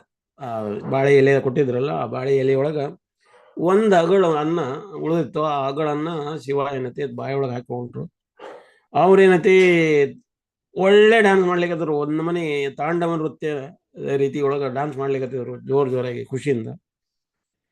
ಅಲ್ಲಿ ಕುಳಿತಿರುವಂತ ಪಾರ್ವತಿ ದೇವಿ, ಯಾಕೆ ಇವ್ರಿಗೆ ಇಷ್ಟೊಂದು ಖುಷಿ ಆಯ್ತು, ಇಷ್ಟೊಂದು ಡ್ಯಾನ್ಸಿಂಗ್ ಯಾಕೆ ಮಾಡ್ತಾ ಇದಾರಂತೆ. ಸ್ವಲ್ಪ ನಿಂತ್ಕೊಳ್ಳಿ ಶಂಭು, ಸ್ವಲ್ಪ ನಿಂತ್ಕೊಳ್ಳಿ. ಬಿಡು, ನನ್ಗೆ ಕುಣಿಲಿಕ್ಕೆ ಬಹಳ ಆನಂದ ಆಗ್ತಾ ಇದೆ. ಈ ಆನಂದಕ್ಕೆ ಕಾರಣ ಏನು? ಪಾರ್ವತಿ ಕೇಳ್ತಾಳೆ. ನನಗೆ ಮಹಾಪ್ರಸಾದ ಸಿಕ್ಕಿದೆ, ಮತ್ತೆ ನನಗೆ ಅಲ್ಲ, ಎಲೆಯಲ್ಲಿ ಒಂದೇ ಅಗಳಿತ್ತು, ನಾನು ಅರ್ಧಾಂಗಿ, ನಾನು ಶಿವರುದ್ರೆ ಅಂದ್ರೆ ನಾನು ಶಿವನ ಅರ್ಧ ಭಾಗ, ನನಗೆ ಕೊಡಲಾರದು ನಿಮಗೆ ನೀವು ಒಬ್ಬರೇ ತಿಂದ್ರೆ ಹೇಗೆ ಅಂತ ಸಿಟ್ಟುಕೊಂಡು ಅವರು ಏನೈತಿ ಹೋಗಿ ತಪಸ್ಸೆ ಮಾಡ್ಲಿಕ್ಕೆ. ಇಲ್ಲಿ ನಮ್ಮಲ್ಲಿ ಹೊರನಾಡು ಅಂತ ಕರಿತೀವಲ್ಲ, ಆ ಜಾಗದಲ್ಲಿ ಹೋಗಿ ಅವ್ರು ತಪಸ್ಸೆ ಮಾಡ್ಲಿಕ್ಕೆ.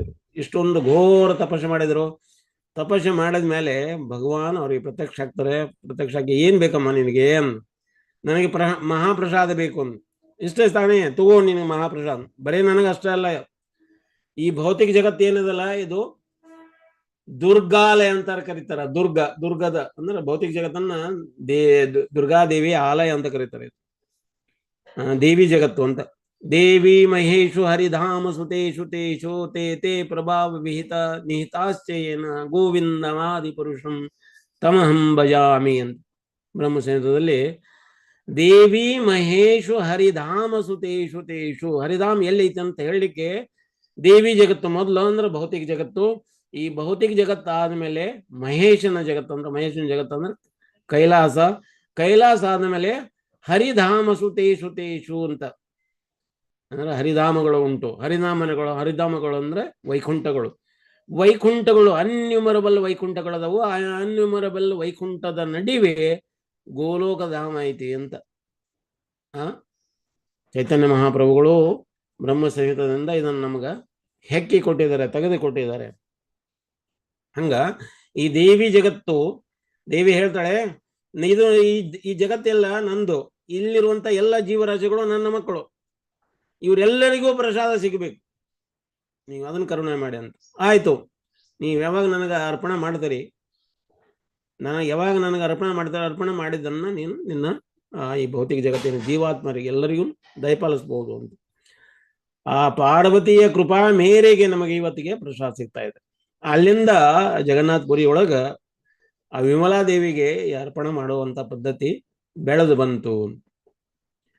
ಡೈರೆಕ್ಟ್ ಆಗಿ ವಿಮಲಾದೇವಿಗೆ ಅದನ್ನು ತಗೊಂಡು ಹೋಗಿ ಅರ್ಪಣೆ ಮಾಡ್ತಾರೆ. ಅರ್ಪಣೆ ಆದ್ಮೇಲೆ ಅದನ್ನ ಆನಂದ ಬಜಾರ್ ಅಂತ, ಅಲ್ಲಿ ಆನಂದ ಬಜಾರ್ ಅಂತ ಐತೆ. ಆನಂದ ಬಜಾರದಲ್ಲಿ ಎಲ್ಲರಿಗೂ ಅದನ್ನು ಸರ್ವ್ ಮಾಡ್ತಾರೆ. ಆನಂದ ಬಜಾರ್ ಅಂದ್ರೆ ನಮಗೆ ಆನಂದ ಕೊಡೋದೈತಿ ನೋಡ್ರಿ.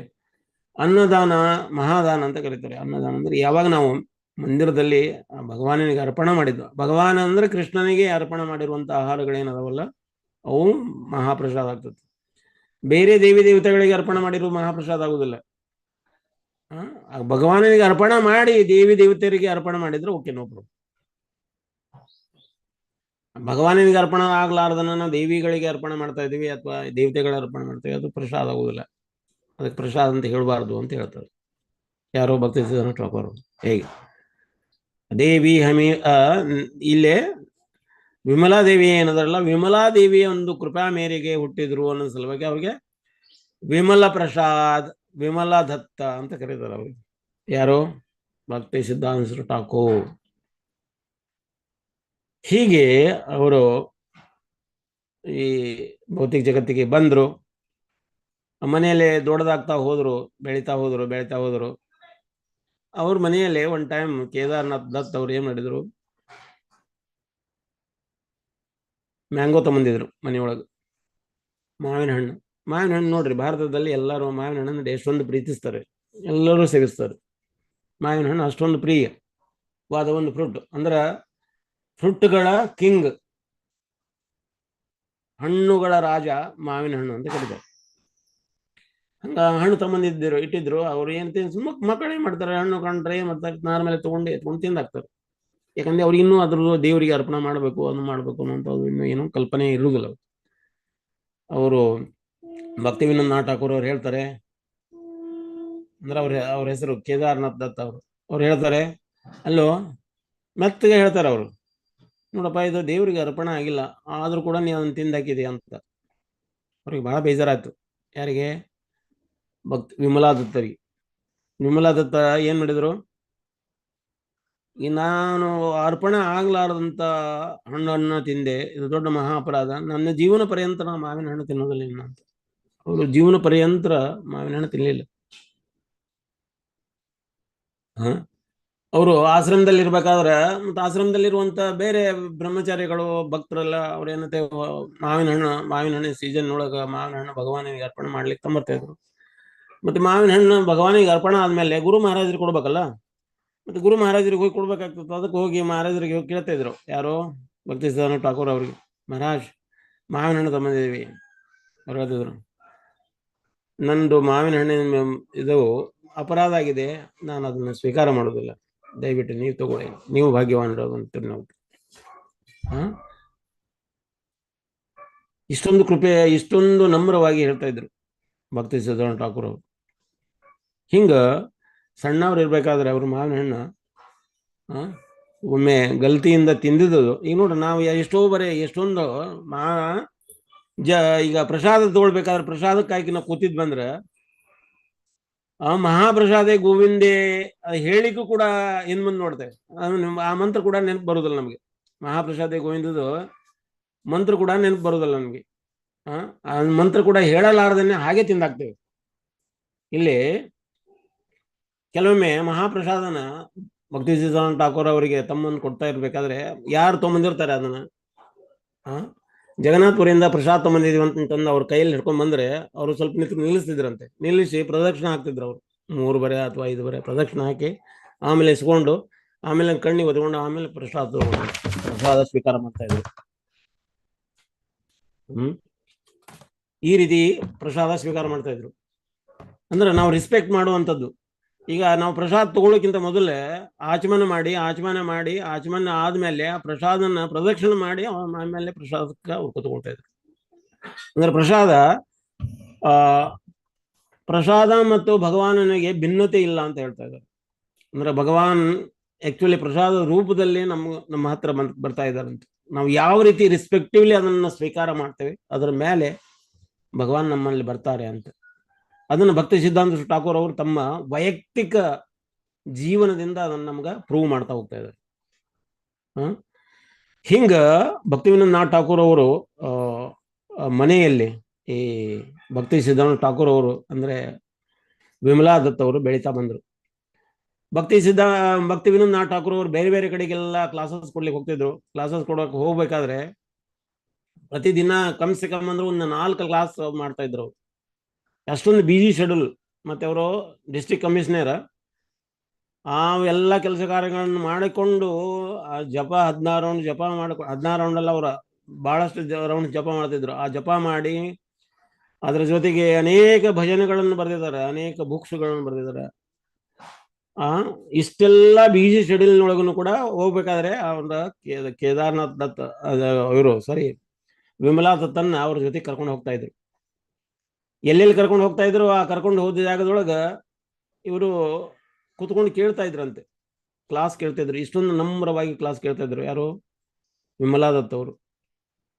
ಆ ಕ್ಲಾಸ್ ಕೇಳ್ತಾ ಕೇಳ್ತಾ ಕೇಳ್ತಾ ಕೇಳ್ತಾ ಅವ್ರು ನೋಡ್ರಿ ಬಚಪನದೊಳಗನ ಜ್ಯೋತಿಷ್ಯ ಶಾಸ್ತ್ರ ಮತ್ತು ಬೆಳಕಿನ ಇದರ ಮೇಲೆ ಪ್ರಕಾಂಡ ಪಾಂಡಿತ್ಯವನ್ನು ಸಾಧನೆ ಮಾಡಿದರು. ಅವರು ಗಣಿತ ಮತ್ತು ಜ್ಯೋತಿಷ್ಯ ಶಾಸ್ತ್ರದ ಬಗ್ಗೆ ಬಹಳ ಅಧ್ಯಯನ ಮಾಡಿದರು.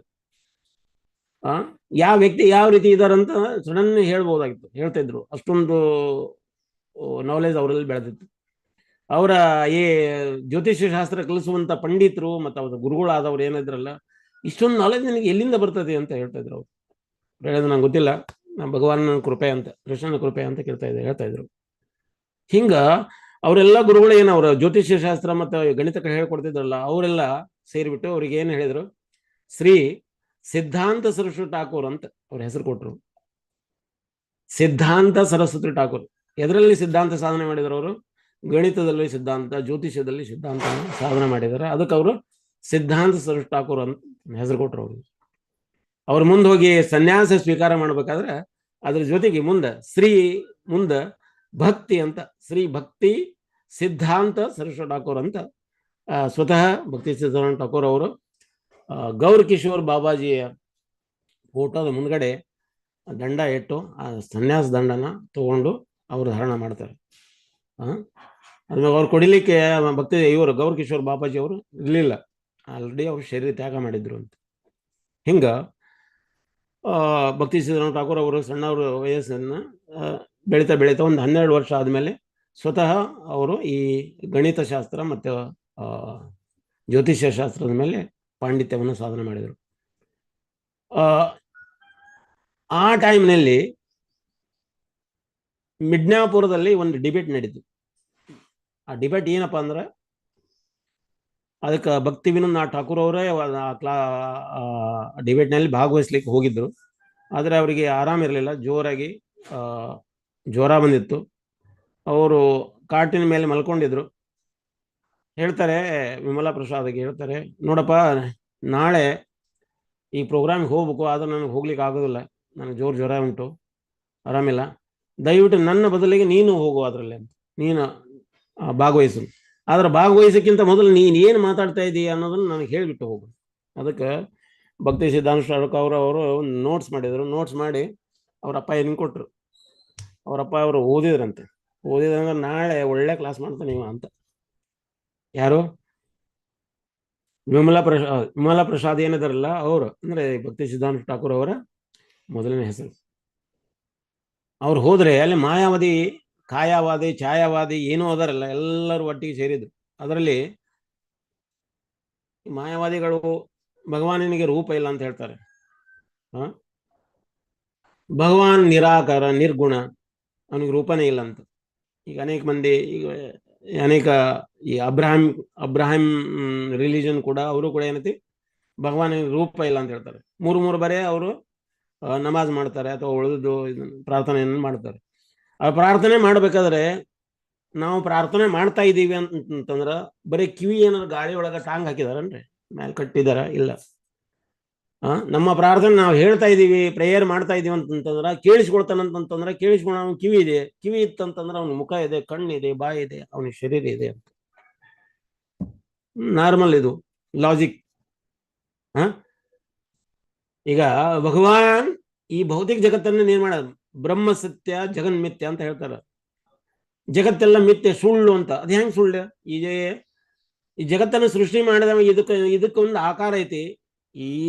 ಈ ಭೌತಿಕ ಜಗತ್ತಿಗೆ ಒಂದು ಆಕಾರ ಐತಿ ಅಂತಂದ್ರೆ ಈ ಆಕಾರ ಕೊಟ್ಟವನಿಗೆ ಆಕಾರ ಇಲ್ಲ ಅನ್ನುವಂತ ಹೇಳೋದು ಯಾವ ನ್ಯಾಯ? ಭಗವಾನನಿಗೆ ಆಕಾರ ಇದೆ. ಸಚ್ಚಿದಾನಂದ ಸಚ್ಚಿದಾನಂದ ಅಂತ, ಅವನು ಸಚ್ಚಿದಾನಂದ ಸ್ವರೂಪಿಯಾಗಿದ್ದಾನೆ. ನಮ್ಮ ನಿಮ್ಮ ರೀತಿ ಒಳಗ ಆಕಾರ ಇಲ್ಲ ಅಂತಂದ್ರ ನಮ್ಮ ಭೌತಿಕ ಶರೀರ ಯಾವ್ದ್ರಲ್ಲಿಂದ ಮಾಡಲ್ಪಟ್ಟದ?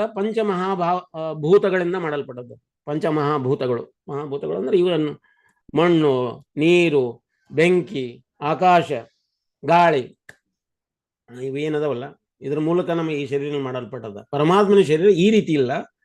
ಅವರು ಸಚ್ಚಿದಾನಂದ ಶರೀರ ಮಾಡಲ್ಪಟ್ಟದ್ದು. ಸತ್ ಅಂದ್ರೆ ಶಾಶ್ವತ, ಚಿತ್ ಅಂದ್ರೆ ಜ್ಞಾನದಿಂದ ತುಂಬಿಕೊಂಡಿದ್ದದ, ಆನಂದದ ಒಂದು ಸ್ರೋತ ಅವನ ಶರೀರ. ಈ ಮೂರು ವಸ್ತುಗಳಿಂದ ಪರಮಾತ್ಮನ ಶರೀರ ಮಾಡಿದ. ಈ ರೀತಿಯಿಂದ ನೋಡಿದಾಗ ನಮ್ಮ ಆಕೃತಿಗೆ ಅಂದ್ರೆ ನಮ್ಮ ರೂಪಕ್ಕ ಅವನ ರೂಪಕ್ಕ ಈ ಭೇದ ಅದು. ಇದನ್ನ ನಾವು ಒಪ್ಪಗು. ಪರಮಾತ್ಮನಿಗೆ ಕಿವಿನೇ ಇಲ್ಲ, ಕಣ್ಣೇ ಇಲ್ಲ, ಮೂಗ ಇಲ್ಲ, ಬಾಯ ಇಲ್ಲ ಅಂತ ಹೇಳುದು ಮಹಾನ್ ತಪ್ಪು, ಘೋರ ಅಪರಾಧ ಅಂತ. ಇದನ್ನ ಭಕ್ತಿ ಸಿದ್ಧಾಂತ ಠಾಕೂರ್ ಅವರು ಆ ಡಿಬೇಟ್ನೊಳಗ ಯದ್ವ ತದ್ವ ಯಾರ್ಯಾರು ಏನೇನು ಪ್ರಶ್ನೆ ಕೇಳೋರು ಇದ್ದಾರೆ ಎಲ್ಲರೂ ಬಾಯಿ ಮುಚ್ಚಿಸ್ಬಿಟ್ರು. ಫಸ್ಟ್ನೇ ದಿನ ಏನ್ ಮಾಡಿದ್ರು? ಫಸ್ಟ್ ಗ್ಲೋರಿಫೈ ಮಾಡಿದ್ರು. ಯಾರನ್ನು ಗ್ಲೋರಿಫೈ ಮಾಡಿದ್ರು? ಬ್ರಾಹ್ಮಣರಂದ್ರೆ ಬ್ರಾಹ್ಮಣರ ಹಂಗ ವೇದಗಳು ಹೇಳ್ತಾ ಹೋಗು, ಎಲ್ಲಾ ದೇವತೆಗಳು ಬ್ರಾಹ್ಮಣರನ್ನು ಪೂಜಿಸ್ತಾರೆ, ಗ್ಲೋರಿಫೈ ಮಾಡ್ತದ.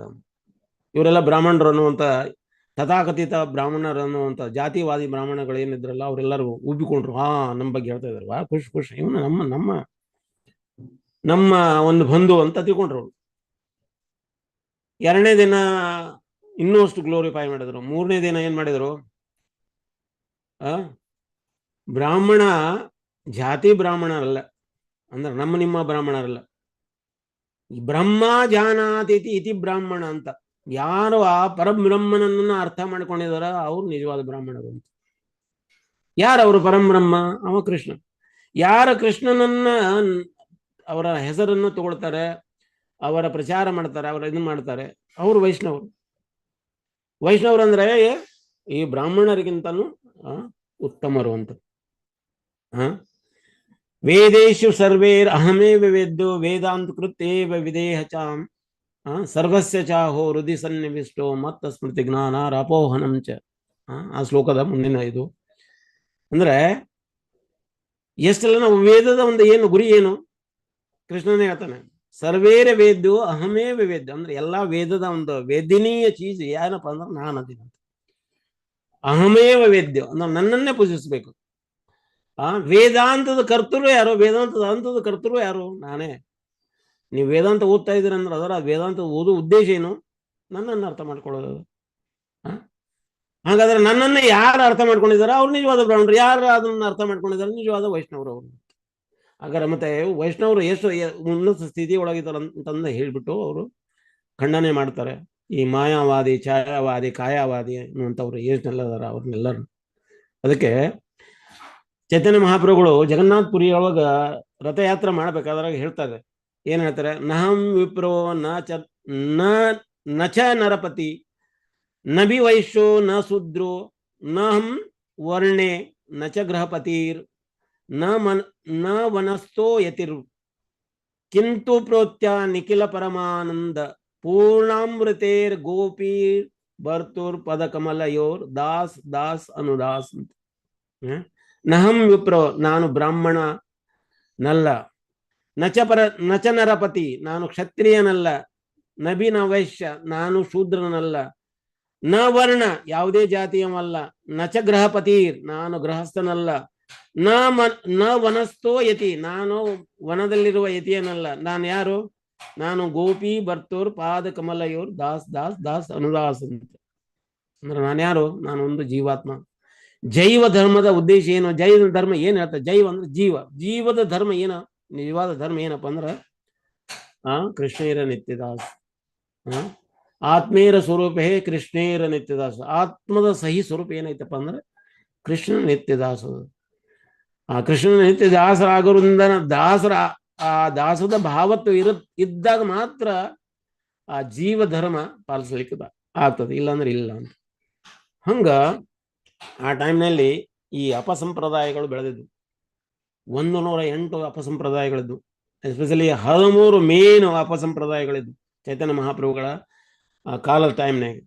ಅದರಲ್ಲಿ ಎಸ್ಪೆಷಲಿ ಕರ್ತಾಬಾಜ್, ಸಾಕಿ ಬೇಕಿ, ಪ್ರಾಕೃತ ಸಹಜೀಯ, ಜಾತಿ ಗೋಷಾಯಿ ಇತ್ಯಾದಿ.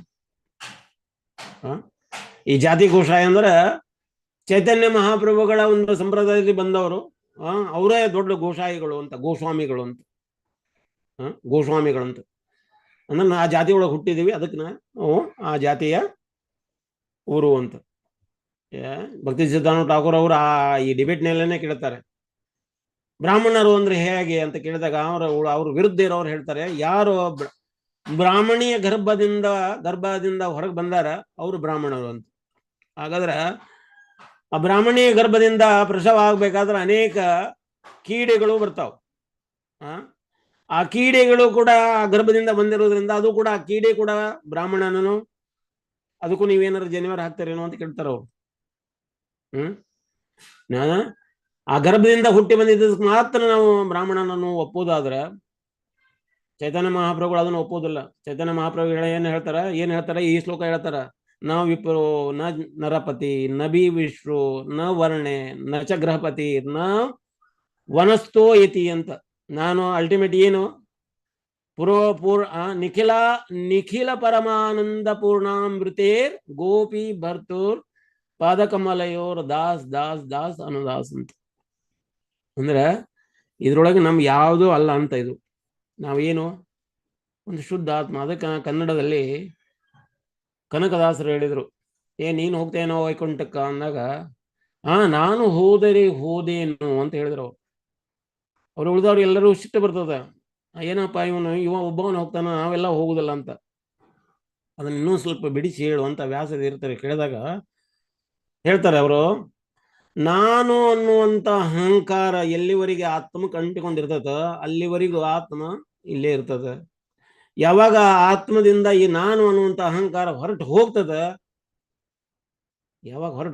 ಅವಾಗ ಆತ್ಮ ಶುದ್ಧ ಆಗ್ತದ. ಯಾವಾಗ ಶುದ್ಧ ಆಗ್ತದ, ಆತ್ಮ ಏನೈತಿ ಭಗವಾನನ ಹತ್ರ ಹೋಗ್ತದ ಅಂತ. ನಾನು ಅನ್ನುವಂತ ಅಹಂಕಾರ ಎಲ್ಲಿವರೆಗೆ ಅಂಟಿಕೊಂಡಿರ್ತದ ಅಲ್ಲಿವರೆಗೆ ನಾವು ಇಲ್ಲೇ ಇರ್ತೇವೆ ಅಂತ. ನಾನು ಅನ್ನೋದು ಈ ನೋಡ್ರಿ, ಈಗ ಸೂಕ್ಷ್ಮ ಶರೀರ ಎರಡು ರೀತಿ ಶರೀರ ಮಾಡಿದ ನಮ್ದು. ಬಹಿರಂಗ ಶರೀರ ಮತ್ತು ಅಂತರಂಗ ಶರೀರ ಅಂತ. ಸ್ಥೂಲ ಶರೀರ ಅಥವಾ ಲಿಂಗ ಶರೀರ ಅಂತ ಕರೀತಾರೆ. ಸ್ಥೂಲ ಶರೀರ ಪಂಚಮಹಾಭೂತಗಳಿಂದ ಮಾಡಲ್ಪಟ್ಟது. ಅಂತರಂಗ ಶರೀರ ಅಂದ್ರೆ ಸರ್ಟಲ್ ಬಾಡಿ ಏನದಲ್ಲ, ಅದು ಮೂರು ವಸ್ತುಗಳಿಂದ ಮಾಡಲ್ಪಟ್ಟದು. ಮೂರು ವಸ್ತುಗಳು ಯಾವಪ್ಪ ಅಂದ್ರೆ ಬುದ್ಧಿ ಅಹಂಕಾರ. ಮನಸ್ಸು, ಬುದ್ಧಿ, ಅಹಂಕಾರ, ಈ ಮೂರುಗಳು ಇದ್ರೆ ಮಾತ್ರ ಅದು ಸರ್ಟಲ್ ಬಾಡಿ, ಸೂಕ್ಷ್ಮ ಶರೀರ. ಇಲ್ಲಾಂದ್ರೆ ಇಲ್ಲ. ಈ ಮೂರು ಇಂಗ್ರೀಡಿಯೆಂಟ್ ನಾವು ಹೊರಗೆ ತೆಗೆದು ಹಾಕ್ಲಿಕ್ಕೆ ಆಗುದಿಲ್ಲ. ಆದ್ರೆ ಅದ್ರ ಒರಿಜಿನಲ್ ಸ್ಥಿತಿಗೆ ತಮ್ಮನ್ನು ನಿಲ್ಲಿಸ್ಲಿಕ್ಕೆ ಆಗ್ತದೆ. ಈಗ ನಾವು ಏನಂತೀವಿ, ಅಹಂಕಾರನ ಪೂರ ಅಹಂಕಾರನ ತೆಗೆದು ಹಾಕ್ಲಿಕ್ಕೆ ಆಗುದಿಲ್ಲ. ಅಹಂಕಾರ ಅಂದ್ರೆ ನಾನು ಈ ಶರೀರ ಅಲ್ಲ ಅನ್ನೋದ ಅಹಂಕಾರ. ನಾವು we are not this body. ನಾವು ಈ ಶರೀರ ಅಲ್ಲ, ಆಕ್ಚುಲಿ ಈ ಶರೀರದೊಳಗೆ ಇರ್ಲಿಕ್ಕೆ ಬಂದಂಥವ್ರು, ಬಾಡಿಗೆದಾರರು. ನಾವು ರೆಂಟ್ ಹೌಸ್ನೊಳಗೆ ಬಂದಿರೋರು ನಾವು ಅಷ್ಟೇ. ಆ ರೆಂಟ್ನವ್ರು ಬಿಡಿಸಿದ್ರೆ ಈ ಮನೆ ಬಿಟ್ಟು ಹೋಗ್ಲೇಬೇಕು. ಈ ರೆಂಟ್ ಕೊಟ್ಟಿರೋರು ಯಾರು? ನಮಗೆ ಈ ಭೌತಿಕ ಪ್ರಕೃತಿಯನ್ನು ಕೊಟ್ಟದ, ನಮಗೆ ಈ ಶರೀರ ಕೊಟ್ಟದ. ಈ ಭೌತಿಕ ಪ್ರಕೃತಿಯ ಟೈಮ್ ಆದ ಕೂಡಲೇ ಏನಾಗ್ತದೆ, ಈ ಶರೀರ ಇಲ್ಲೇ ಕರೆಗೆ ಹೋಗ್ತದ, ನೀರಿಗೆ ಹೋಗ್ತದ, ಮಣ್ಣಿಗೆ ಹೋಗ್ತದ, ಬೆಳಕಿಗೆ ಹೋಗ್ತದ, ಗಾಳಿಗೆ ಹೋಗ್ತದ, ಆಕಾಶಕ್ಕೆ ಹೋಗ್ತದೆ. ಶರೀರ ಏನಾಗ್ತದೆ, ಮಣ್ಣಿಂದ ಮಣ್ಣಾಗಿ ಹೋಗ್ಬಿಡ್ತದೆ. ಗಾಳಿ, ಈಗ ನಾವು ಉಸಿರಾಡಿದಂಥ ಗಾಳಿಗೆ ಸೇರ್ಕೊಂಡು ಹೋಗ್ತದೆ. ನಮ್ಮ ಹೊಟ್ಟೆ ಒಳಗೆ ಬೆಂಕಿ ಇದೆ, ಬೆಂಕಿ ಇರೋದ್ರಿಂದ ನಮ್ದು ಡೈಜೆಷನ್ ಆಗ್ತದೆ. ಆ ಡೈಜೆಷನ್ ಆಗುವಂಥದ್ದು ಏನ ಕ್ರಿಯೆ ನಿಂತು ಹೋಗ್ತದೆ, ಬೆಂಕಿ ಯಾರು ಹೋಗ್ಬಿಡ್ತದೆ, ಬೆಂಕಿ ಜೊತೆಗೆ ಹೋಗ್ಬಿಡ್ತದೆ. ಆಕಾಶ, ನಮ್ಮ ಶರೀರದೊಳಗಿರುವಂಥ ಎಲ್ಲಾ ಕಡೆ ಜಗ ಇದೆ ಅಲ್ಲ, ಜಗ ಏನಂತೆ ಆಕಾಶದೊಳಗೆ ಖಾಲಿಯಾಗಿ ಹೋಗ್ಬಿಡ್ತದೆ, ನಶ್ವರ ಆಗ್ತದೆ ಅಂತ. ಅಂದ್ರೆ ನಾಶ ಆಗಿ ಹೋಗ್ಬಿಡ್ತದೆ. ಈ ರೀತಿ ಇರುವಂತ ಶರೀರ ನಾನಲ್ಲ ಅಂತ. I am not this body. ಹಾಗಾದ್ರೆ ನಾನೇನು?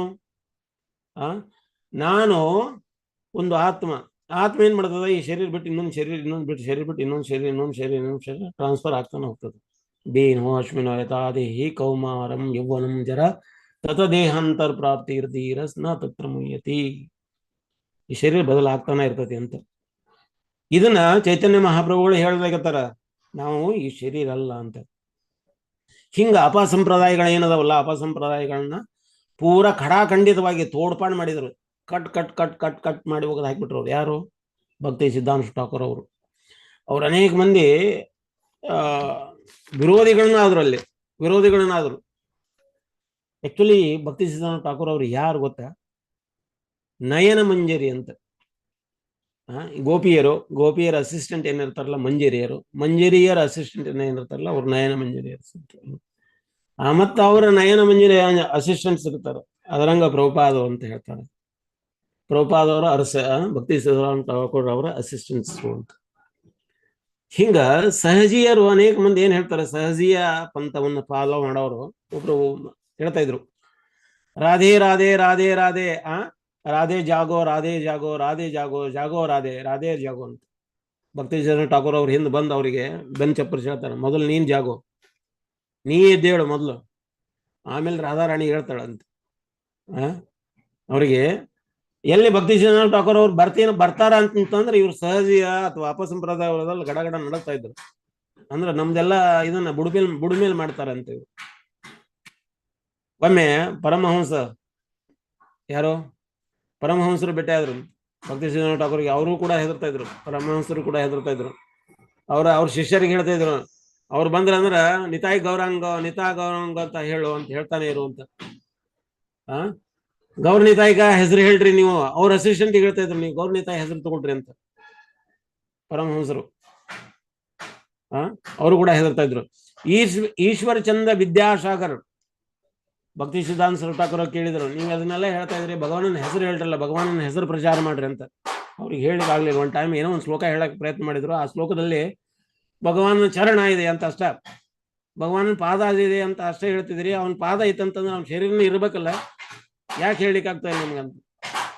ಭಕ್ತಿ ಸಿದ್ಧಾಂತ ಠಾಕೂರ್ ಒಬ್ರು ಜೋರಾಗಿ ಹೇಳಿದ್ರಂತೆ ಅವರು, ಈಶ್ವರ್ ಚಂದ್ ವಿದ್ಯಾಸಾಗರ್. ರಾಜಾರಾಮ್ ಮೋಹನ್ ರಾಯರು ಕೂಡ ಹೆದರ್ತಾ ಇದ್ರು. ಯಾಕಂದ್ರೆ ಅಪಸಂಪ್ರದಾಯದವರು ಏನಿಲ್ಲ ಅದರ ಅವರೆಲ್ಲ ಇವ್ ನೋಡ್ರಿ, ರಾಜಾರಾಮ್ ಮೋಹನ್ ರಾಯ ಇವರೆಲ್ಲ ಏನದಲ್ಲ, ಅವರು ಬ್ರಿಟಿಷ್ ಗೌರ್ಮೆಂಟದ ಹಣ ತಿಂದು ನಮ್ಮ ಹಿಂದೂ ಸನಾತನ ಧರ್ಮನ ತಿರುಚಿ ಹೇಳಿದವ್ರು ಇವರು, ಜನರಿಗೆ ಮೆಸ್ಮರೈಸ್ ಮಾಡ್ಲಿಕ್ಕೆ. ಇದನ್ನ ಜನರಿಗೆ ಈ ರೀತಿ ಹೇಳೋದ್ರಿಂದ ಏನಾಗ್ತದೆ, ಜನರು ಇವರು ದೊಡ್ಡ ವ್ಯಕ್ತಿಗಳು, ಹೌದು ನಮ್ಮ ಸಮಾಜ ಸುಧಾರಕರು ಅಂತ ತಿಳ್ಕೊತಾರಂತ. ಆಕ್ಚುಲಿ ಅವ್ರು ಸಮಾಜ ಸುಧಾರಕರೆಲ್ಲ ನಮ್ಮ ಸಮಾಜವನ್ನ ಹಾಳು ಮಾಡದಂತವ್ರು. ಭಕ್ತಿ ಸಿದ್ಧಾಂತ ಠಾಕೂರ್ ಅವರ ಟೀಚರ್ ಇದ್ರು. ಅವರ ಟೀಚರ್ ಹೆಸರು ಪೃಥ್ವಿ ಶರ್ಮಾ ಅಂತ. ಪೃಥ್ವಿ ಶರ್ಮಾ ಅವ್ರು ಕೇಳ್ತಾ ಇದ್ರು, ಎಲ್ಲರೂ ಸಂಸ್ಕೃತ ಓದ್ತಾ ಇದಾರೆ, ಅವರೆಲ್ಲ ಸಂಸ್ಕೃತ ಓದೋ ಉದ್ದೇಶ ಅಲ್ಟಿಮೇಟ್ ಮೋಕ್ಷ ತಗೊಳ್ಬೇಕಂತ. ಅದಕ್ಕೆ ಭಕ್ತಿ ವಿಮಲದತ್ ಕೇಳ್ತಾರೆ, ವಿಮಲದತ್ ನಿಂದೇನು ವಿಚಾರ ಇದರಲ್ಲಿ ಅಂತ. ನೀವು ಹೇಳೋದಾದ್ರೆ ಇದು ಸಂಸ್ಕೃತ ಓದೋದ್ರಿಂದ ಮೋಕ್ಷ ಸಿಗ್ತದೆ ಅನ್ನೋದ್ರ ನಂಗೆ ಸಂಸ್ಕೃತ ಓದೋದು ಬೇಡ, ಸಂಸ್ಕೃತ ಸ್ಟಡಿನೇ ಮಾಡೋದು ಬೇಡ. ಹಾಗಾದ್ರೆ ಮತ್ತೆ ಏನು? ನಾನು ಸಂಸ್ಕೃತ ಓದೋ ಉದ್ದೇಶ ಕೃಷ್ಣನ ಪ್ರಸನ್ನ ಮಾಡಬೇಕು, ಕೃಷ್ಣನಿಗೆ ಖುಷಿ ಆಗ್ಬೇಕು, ಅದರ ಸಲುವಾಗಿ ನಾನು ಸಂಸ್ಕೃತ ಓದ್ತೇನೆ ಅಂತ. ಹಿಂಗ ಸಂಸ್ಕೃತದಲ್ಲಿ ಪಾಂಡಿತ್ಯನ ಸಾಧನೆ ಮಾಡಿದ್ದಾರೆ ಯಾರು? ಭಕ್ತಿ ಸಿದ್ಧಾಂತ ಠಾಕೂರ್ ಅವರು. ಒಮ್ಮೆ ಭಕ್ತಿ ಸಿದ್ಧಾಂತ ಠಾಕೂರ್ ಅವರಿಗೆ ಒಬ್ಬ ಪಂಡಿತ್ ಪಂಚಾನನ ಅಧ್ಯಾಯ ಅಂತ ಒಬ್ರು ಇದ್ರು. ಅವ್ರು ಬಂದು ಚಾಲೆಂಜ್ ಮಾಡಿದ್ರು, ನಾನು ಚಾಲೆಂಜ್ ಮಾಡ್ತೇನೆ. ಅವ್ರು ಹೇಳಿದ್ರು, ನೋಡಪ್ಪ ನನ್ನ ಕಡೆಗೆ ಟೈಮ್ ಇಲ್ಲ, ಹೋಗು ಸುಮ್ಮನೆ ಹೋಗಿ. ಇಲ್ಲ ನಾನು ಚಾಲೆಂಜ್ ಮಾಡ್ತಾ ಇದ್ದೀನಿ, ನೀವು ಮಾಡಿ ನಾನು ಕೊಟ್ಟಂಗೆ ಡಿಬೇಟ್ ಮಾಡಿ ಅಂದ್ರು. ಬೇಡಪ್ಪ ಹೋಗು ನೀನು, ಬೇಡ ಹೋಗು ನೀನು ಅಂದ್ರು. ಅದ್ರ ಬಿಡಲಿಲ್ಲ. ಆಯ್ತು ಭಾನುವಾರ ಆ ಡಿಬೇಟ್ ನಲ್ಲಿ ಅವರಿಗೆ ಲೆಫ್ಟ್ ರೈಟ್ ಎಲ್ಲ ಅವ್ರದ್ದು ಏನೆಲ್ಲ ಇದ್ವು ಎಲ್ಲ ಹುಳಕ್ಕೆಲ್ಲ ಹೊರಗೆ ತೆಗೆದು ಹಾಕ್ಬಿಟ್ರು. ಹಿಂಗ ತಳಮಳೆ ಹೋದವನು ಅವರು ಸೋತು ಓಡೋಗ್ಬಿಟ್ರು. ಅಲ್ಲಿ ಕುಳಿತವ್ರೆಲ್ಲ ಹೋಗಿ ಅವ್ರ ಗುರುಗಳಿಗೆ, ಇವನು ಏನು ಪಂಚಾನನ ಇದ್ನಲ್ಲ ಅವ್ರ ಗುರು ಒಬ್ಬ ಇದ್ದ, ಅವನ್ ಗುರುಗೆ ಹೇಳಿದ್ರು, ನಿನ್ನ ಶಿಷ್ಯ ಹಿಂಗೆಲ್ಲ ಸೋತೋಗಿದ್ದಾನ. ಅವ ಬಂದು ಚಾಲೆಂಜ್ ಮಾಡಿದ. ಅವ್ರ ಗುರುಗಳನ್ನ ನೋಡಪ್ಪ ನನ್ನ ಕಡೆ ಟೈಮ್ ಇಲ್ಲ, ಹೋಗಪ್ಪ, ನಿನ್ನ ಶಿಷ್ಯ ಆತು, ಮತ್ತೆ ನೀ ಬಂದಿದೆ, ಬೇಡ ಹೋಗು. ಇಲ್ಲ ನನ್ನ ಶಿಷ್ಯನ ಸೋಲಿಸಿದ ರೀತಿ ಅಲ್ಲ, ನಾನು ಅವನ ಗುರು, ಆಯ್ತಪ್ಪ ಬಾ ಆಗರ. ಅವರೆಲ್ಲ ಡಿಬೇಟ್ನೊಳಗೆ ಎಷ್ಟೊಂದು ಹಿಗ್ಗ ಮೊಗ್ಗ ಅವ್ರನ್ನ ಜಾಡಿಸಿದ್ರು, ಫಿಲಾಸಫಿಕಲಿ ಅವ್ರನ್ನೆಲ್ಲ. ಅವರು ಕುಳಿತಿರುವಂತ ಕುರ್ಚಿ ಮೇಲೆನ ಅವರು ಮಲಾಮೂತ್ರಾದಿಗಳನ್ನೆಲ್ಲ ಮಾಡ್ಕೊಂಡು ಹೋದ್ರಂತ. ಹಿಂಗ ಭಕ್ತಿ ಸಿದ್ಧಾಂತ ಠಾಕೂರ್ ಅವರು ಸಿಂಹ ಗುರುವಾಗಿ ಬೆಳೆದಿದ್ರು. ಎಲ್ಲಿ ಸಿಂಹ ಬರ್ತದ ಇನ್ನಿತರೆ ಕಾಡು ಮೃಗಗಳೆಲ್ಲ ತಾವು ಓಡ್ ಹೋಗ್ಬಿಡ್ತಾವ, ಅಡಿಕೊಳ್ತಾವ. ಹಂಗ ಅಪಸಂಪ್ರದಾಯದ ಈ ಗುರುಗಳು ಅಥವಾ ಅವರ ಫಾಲೋವರ್ಸ್ ಏನದಾರಲ್ಲ ಅವರೆಲ್ಲವೂ ಓಡ್ ಹೋಗ್ಬಿಡ್ತಾ ಇದ್ರು. ಒನ್ ಟೈಮ್ ಏನಾಯ್ತು, ಇವ ಅಪಸಂಪ್ರದಾಯದವ್ರೆಲ್ಲರೂ ಸೇರಿಬಿಟ್ಟು ಇವ ಹಿಂಗಿದ್ದಂದ್ರೆ ನಮ್ದೆಲ್ಲ ನಮ್ಮ ಜೀವನನ ಹಾಳು ಮಾಡ್ತಾನೆ, ಅಂದ್ರೆ ನಮ್ಗೇನು ಇಲ್ದಂಗ ನಾವು ಬದುಕಲಿಕ್ಕೆ ಆಗಿರ್ಲಿಕ್ಕಿಲ್ಲ, ಆ ರೀತಿ ಮಾಡ್ತಾನೆ ಇವನು ಕೊಂದು ಹಾಕ್ಬೇಕು ಅಂತ ಪ್ಲಾನಿಂಗ್ ಮಾಡಿದರು. ಕೊಂದು ಹಾಕ್ಲಿಕ್ಕೆ ಪ್ಲಾನಿಂಗ್ ಮಾಡಿದ್ರು. ಆವಾಗ 25,000 ರೂಪಾಯಿ ಪೊಲೀಸಿಗೆ ಕೊಟ್ಟರು ಅವ್ರು. ಅವಾಗ 25,000 ರೂಪಾಯಿ ಅಂದ್ರೆ ಅವಾಗಿನ ಸಂಬಳ ಅಂದ್ರೆ 10 ರೂಪಾಯಿ 5 ರೂಪಾಯಿ ಸಂಬಳ. ಅವಾಗ 10 ರೂಪಾಯಿ 5 ರೂಪಾಯಿ ತಿಂಗಳ ಸಂಬಳ, 10 ರೂಪಾಯಿ 5 ರೂಪಾಯಿ 15 ರೂಪಾಯಿ ಸಂಬಳ. 15 ರೂಪಾಯಿ ಅಂದ್ರೆ ದೊಡ್ಡ ಸಂಬಳ ಅದು. ಆ ಟೈಮ್ನಾಗ ಇರಬೇಕಾದಾಗ 25,000 ರೂಪಾಯಿ ಪೊಲೀಸಿಗೆ ಲಂಚ ಕೊಟ್ರು. ಲಂಚ ಎದಕ್ಕೆ ಅಂದ್ರೆ, ನೋಡು ನೀವು ನಾ ಇಂಥವ್ರನ್ನ ಕೊಂದು ಹಾಕ್ತೇವೆ, ನೀವು ಅದನ್ನ ಯಾವುದು ಕೇಸ್ ಇನ್ವೆಸ್ಟಿಗೇಷನ್ ಮಾಡೋ ಅವಶ್ಯಕತೆ ಇಲ್ಲ, ಇದು ನಿಮ್ದು ಇಟ್ಕೊಳ್ರಿ, ನಿಮ್ಮ ಪಾಕೆಟಿಗೆ ಹಾಕೊಳ್ರಿ. ದುಡ್ಡು ಕೊಟ್ರು. ಅವನು ಪೊಲೀಸ್ ಏನ್ ಮಾಡಿದ, ಅವ ಒಳ್ಳೆ ಬಿದ್ದ. ಅವ ಏನಂತೆ, ಆ ಪೊಲೀಸ್ ಬಂದು ಭಕ್ತಿ ಶ್ರೀರಾಮ್ ಠಾಕೂರ್ ಹೇಳ್ತಾನೆ, ನೋಡಪ್ಪ ಅವರು ನನಗೆ ಹಿಂಗೆ ಗೂಸಾ ಕೊಟ್ಟಿದ್ದಾರೆ, ಲಂಚ ಕೊಟ್ಟಿದ್ದಾರೆ, ನಾನು ತಗೊಂಡಿದ್ದೀನಿ, ನಾನು ಜೇಬಿಗೆ ಹಾಕೊಂಡಿದ್ದೀನಿ, ಆದ್ರೂ ಕೂಡ ನಿಮ್ಮನ್ನ ಕೊಲ್ತಾರ ಅನ್ನುವಂಥದ್ದು ಹೇಳಿದ್ದಾರೆ. ಅದ್ರ ಸಲುವಾಗಿ ನಾವು ನಿಮಗೆ ಇದನ್ನ ಮೊದಲ ಸೂಚನೆ ಕೊಡ್ತಾ ಇದ್ದೀನಿ ಅಂತ, ನೀವು ಮಂದಿರದಿಂದ ಹೊರಗೆ ಬರ್ಬೇಕಾದ್ರೆ ಹುಷಾರು ಅಂತ. 25,000 ಅಂದ್ರೆ ಈಗಿನ ಟೈಮ್ನಾಗ ಲಕ್ಷಕ್ಕಿಂತ ಲಕ್ಷ ಗಟ್ಟಲೆ ಆಗ್ತದ. ಅದು ಎಷ್ಟೋ ಲಕ್ಷ ಗಟ್ಟಲೆ, ಅಷ್ಟು ಲಕ್ಷ ಕೊಟ್ಟು ಯಾರನ್ನ ಕೊಂದು ಹಾಕ್ಲಿಕ್ಕೆ ಪ್ಲಾನಿಂಗ್ ಮಾಡಿದ್ರು, ಭಕ್ತಿ ಶ್ರೀರಾಮ್ ಠಾಕೂರ್ ಅವ್ರನ್ನ ಕೊಂದು ಹಾಕ್ಲಿಕ್ಕೆ ಪ್ರಯತ್ನ ಮಾಡಿದ್ರು. ಮಂದಿರದಿಂದ ಹೊರಗೆ ಬರ್ಬೇಕಾದ್ರೆ ನಿಮ್ಮನ್ನು ಹೊಡಿತಾರಂತ. ಕೇಶವಾನಂದ ಸ್ವಾಮಿ ಅಂತ ಸನ್ಯಾಸಿ ಶಿಷ್ಯ, ಯಾರೋ ಭಕ್ತಿ ಶ್ರೀರಾಮ್ ಠಾಕೂರ್ ಅವರ ಒಬ್ರು ಡಿಸೈಪಲ್, ಅವ್ರು ಹೇಳಿದ್ರು, ಮಹಾರಾಜ್ ನಿಮ್ಮ ಮುಖ ನಮ್ಮ ಮುಖ ಹೋಲ್ತದ, ನಿಮ್ಮ ಮುಖ ನಮ್ಮ ಮುಖ ಹೋಲ್ತದ, ದಯವಿಟ್ಟು ನೀವು ನಿಮ್ಮ ಬಟ್ಟೆಯನ್ನ ನನಗೆ ಕೊಡಿ, ನನ್ನ ಬಟ್ಟೆಯನ್ನು ನೀವು ಧಾರಣೆ ಮಾಡಿ, ನೀವು ಹಿಂದಿನಿಂದ ಹೋಗಿ ನಾವು ಮುಂದಿನಿಂದ ಹೋಗ್ತೇನೆ ಅಂತ. ಸರಿ, ಬಟ್ಟೆಯನ್ನು ಚೇಂಜ್ ಮಾಡ್ಕೊಂಡ್ರು. ಭಕ್ತಿ ಶ್ರೀರಾಮ್ ಠಾಕೂರ್ ಅವರು ಹಿಂದಿನ ಬಾಗಿಲಿನಿಂದ ಹೋದ್ರು. ಇವರು ಮುಂದಿನ ಬಾಗಿಲಿನಿಂದ ಹೋಗ್ಬೇಕಾದ್ರೆ ಅವರೆಲ್ಲರೂ ಕಲ್ಲಿನಿಂದ ಹೊಡಿಲಿಕ್ಕೆ. ಇವರು ಎಷ್ಟೊಂದು ಜೋರಾಗಿ ಹೋದ್ರು, ಕೆಲವೊಂದು ಹೊಡೆತ ಬಿದ್ದು ಅವರಿಗೆ, ಕೇಶವಾನಂದ ಸ್ವಾಮೀಜಿ ಅವರಿಗೆ ಹೊಡೆತ ಬಿದ್ದರೂ ಕೂಡ ಹೊಡೆತ ತಾಳ್ಕೊಂಡು ಓಡ್ತಾ ಫಾಸ್ಟ್ ಆಗಿ ಓಡಿ ಹೋದ್ರು, ತಪ್ಪಿಸ್ಕೊಂಡ್ರು. ಅವ್ರ ಜೀವಕ್ಕೇನು ಹಾನಿ ಆಗಲಿಲ್ಲ, ಆದ್ರೆ ಗಾಯಗಳಾಗಿದ್ದು. ನಾವು ಗುರುವಿಗಾಗಿ ನಮ್ಮ ಶರೀರವನ್ನು ನಾವು ಕೊಡ್ಲೇಬೇಕು. ಇದೇ ರೀತಿ ಮಾಯಾಪುರದಲ್ಲಿ ಅಟ್ಯಾಕ್ ಆಯ್ತು. ಮಂದಿರದಲ್ಲಿ ಮಾಯಾಪುರಕ್ಕೆ ಅಟ್ಯಾಕ್ ಆದಾಗ ವಿಗ್ರಹಗಳ ಮೇಲೆ ಇದನ್ನ ಗುಂಡಗಳನ್ನು ಹಾರಿಸಿದಾಗ ಪ್ರಭುಪಾದವರಿಗೆ ರಿಪೋರ್ಟ್ ಮಾಡಿದರು. ಪ್ರಭುಪಾದ ಹೀಗೆಲ್ಲ ಅಟ್ಯಾಕ್ ಮಾಡಿದ್ದಾರೆ, ಮತ್ತೆ ನೀವೆಲ್ಲ ಏನ್ ಮಾಡ್ತಾ ಇದ್ರಿ, ವಿಗ್ರಹಕ್ಕೆ ಹಿಂಗೆ ಡ್ಯಾಮೇಜ್ ಆಗಿದೆ, ಮತ್ತೆ ನೀವೇನ್ ಮಾಡ್ತಾ ಇದ್ರಿ ಅಂತ. ಇವರೆಲ್ಲರೂ ಅಡಿಕೊಂಡಿದ್ರು ನಿಮ್ದೆಲ್ಲ ಅಧಪತನ ಆಗ್ತದೆ, ಹೋಗ್ರಿ ಅಂತ ಪ್ರಭುಪಾದ ಬೈದ್ ಹಾಕ್ಬಿಡ್ತಾರೆ. ವಿಗ್ರಹನ ಸಂರಕ್ಷಣೆ ಮಾಡಲಾರ್ದವ್ರು ನೀವು ನಿಮ್ಮ ಭಕ್ತಿಯ ಒಂದು ಉನ್ನತಿಯನ್ನು ನೀವು ಸಾಧಿಸ್ಲಿಕ್ಕೆ ಆಗೋದಿಲ್ಲ, ನಿಮ್ಮ ಅಧಪತನ ಆಗ್ತದೆ, ಹೋಗ್ರಿ ಅಂತ ಹೇಳಿದ್ರು. ಇದೇ ರೀತಿ ಒನ್ ಟೈಮ್ ಅಟ್ಯಾಕ್ ಆಗಿತ್ತು.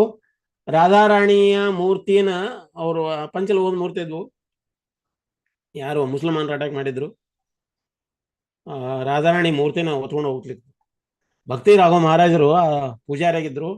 ಸಂಹಾವ್ ಕೃಷ್ಣನ ಬಚಾವ್ ಮಾಡಿದ್ರು, ರಾಧಾರಾಣಿ ಉಳಿಲೇ ಇಲ್ಲ. ಇವರಿಗೆ ಗುಂಡು ಹೊಡೆದ್ಬಿಟ್ರು. ಅವರು ಈ ಗುಂಡು ಎಲ್ಲಿ ಬಿತ್ತಂದ್ರೆ ಅವರ ತೊಡೆಗೆ ಬಿತ್ತು. ಆ ತೊಡೆ ಗುಂಡು ಬಿದ್ದಾದ್ರೂ ಕೂಡ ಆ ನೋವಿನಲ್ಲಿ ಕೂಡ ಕೃಷ್ಣನ ಹಿಡ್ಕೊಂಡು ಇದ್ರು ಅವರು. ಆ ರಾಧಾರಾಣಿ ಹೊತ್ಕೊಂಡು ಹೋದಾದ್ಮೇಲೆ ಮಹಾರಾಜರನ್ನ ಟ್ರೀಟ್ಮೆಂಟ್ ಮಾಡ್ಲಿಕ್ಕೆ ಹಾಸ್ಪಿಟ್ಲಿಗೆ ತಗೊಂಡು ಹೋದ್ರು. ಹಾಸ್ಪಿಟ್ಲ್ನಾಗ ಯಾರು ಟ್ರೀಟ್ಮೆಂಟ್ ಮಾಡಲಿಲ್ಲ ಸರಿಯಾಗಿ, ಕಾಲು ಕೊಳಿಲಿಕ್ಕತ್ತು. ಡಾಕ್ಟರ್ ಅಂದ್ರೆ ಇವ್ರು ಆಕ್ಚುಲಿ ಪೊಲೀಸರಿಗೆ ಕಂಪ್ಲೇಂಟ್ ಮಾಡಿದ್ರು. ಪೊಲೀಸ್ ಬಂದು ಈ ಭಕ್ತಿ ರಾಘವ ಮಹಾರಾಜರ ಉಳಿದವ್ರ ಭಕ್ತರನ್ನ ಅರೆಸ್ಟ್ ಮಾಡಿ ಜೈಲಿಗೆ ಹೋಗಿ ಹಾಕಿದ್ರು. ಆ ಜೈಲಿನೊಳಗೆ ಇವ್ರು ಕಾಲು ಕೊಳಿಲಿಕ್ಕತ್ತು.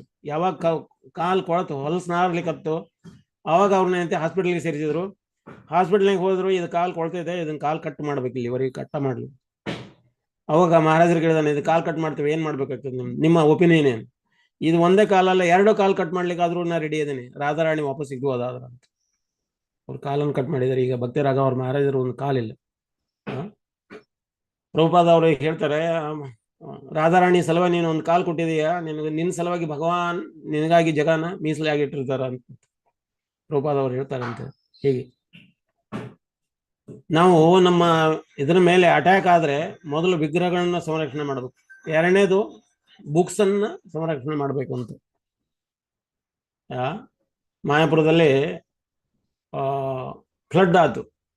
ಫ್ಲಡ್ ಆದಾಗ ಏನೇನು ರಕ್ಷಣೆ ಮಾಡಬೇಕು ಅಂತ ಕೇಳಿದಾಗ ಪ್ರಭುಪಾದ ಅವ್ರು ಕೇಳಿದಾಗ ಇದನ್ನ ಈ ರೀತಿ ಮಾಡ್ರಿ ಅಂತ ಹೇಳಿದ್ರು. ಆ ಕೆಲವೊಬ್ರು ಮಾನವಿಕವಾಗಿ ಹೇಳ್ತಾರೆ ಅದನ್ನ. ಮೊದಲು ನಾವೇನ್ ಮಾಡಬೇಕು, ಚೈತನ್ಯ ಚರಿತಾಮೃತ ನಮ್ಮ ತಲೆ ಮೇಲೆ ಇಟ್ಕೊಳ್ಬೇಕು, ಅದರ ಮೇಲೆ ಭಾಗವತಂ, ಅದರ ಮೇಲೆ ಭಗವದ್ಗೀತಾ ಅಂತ.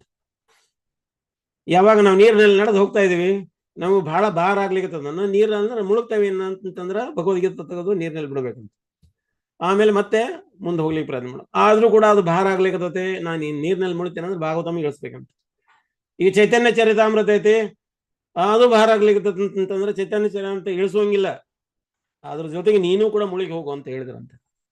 ಅಂದ್ರೆ ಚೈತನ್ಯ ಚರಿತಾಮೃತ ಬಿಡುವಂಗಿಲ್ಲ ನೀನು ಅಂತ. ಏನನ್ನು ಬಿಟ್ಟರು ಕೂಡ ನಾವು ಇದನ್ನು ಬಿಡುವಂಗಿಲ್ಲ ಅಂತ. ಹಿಂಗ ನಾವು ಯಾವುದನ್ನ ರಕ್ಷಣೆ ಮಾಡಬೇಕು ಅನ್ನೋದಕ್ಕೆ ಪ್ರಭುಪಾದವರು ಇದನ್ನ ಉಲ್ಲೇಖ ಮಾಡ್ತಾರೆ. ಏನು ಹೀಗೆ ನಾವು ಸಂಸ್ಕೃತ ಕಲಿಯೋದಾದ್ರೆ ಕೃಷ್ಣನ ಪ್ರಸನ್ನತೆಗಾಗಿ ಕಲಿಬೇಕು ಅಂತ ಅನ್ನುವಂಥದ್ದು ಭಕ್ತಿ ಶ್ರೀಧರ ಠಾಕೂರ್ ಅವರು ಅವರ ಗುರುಗಳಿಗೆ ಹೇಳ್ತಾರೆ, ಪೃಥ್ವಿ ಶರ್ಮಾ ಅವರಿಗೆ. ನಂತರ ಆಲ್ರೆಡಿ ಟೈಮ್ ಓವರ್ ಆಗ್ಲಿಕ್ಕೆ ಬಂತು, ಅದನ್ನ ಹೇಳ್ತಾ ಇನ್ನು ಮುಗಿಸುವ. ಗೌರ್ ಕಿಶೋರ್ ಬಾಬಾಜಿ ಹತ್ರ ನಿನ್ನ ಶಿಷ್ಯತ್ವ ಸ್ವೀಕಾರ ಮಾಡುವಂತ ಭಕ್ತಿ ವಿನೋದ್ ಠಾಕೂರ್ ಅವರು ವಿಮಲ ಪ್ರಸಾದ್ ಹೇಳ್ತಾರೆ. ವಿಮಲ ಪ್ರಸಾದ್ ಯಾರು? ಭಕ್ತಿ ಶ್ರೀಧರ ಠಾಕೂರ್ ಅವರು. ಅವ್ರಿಗೆ ಹೋಗಿ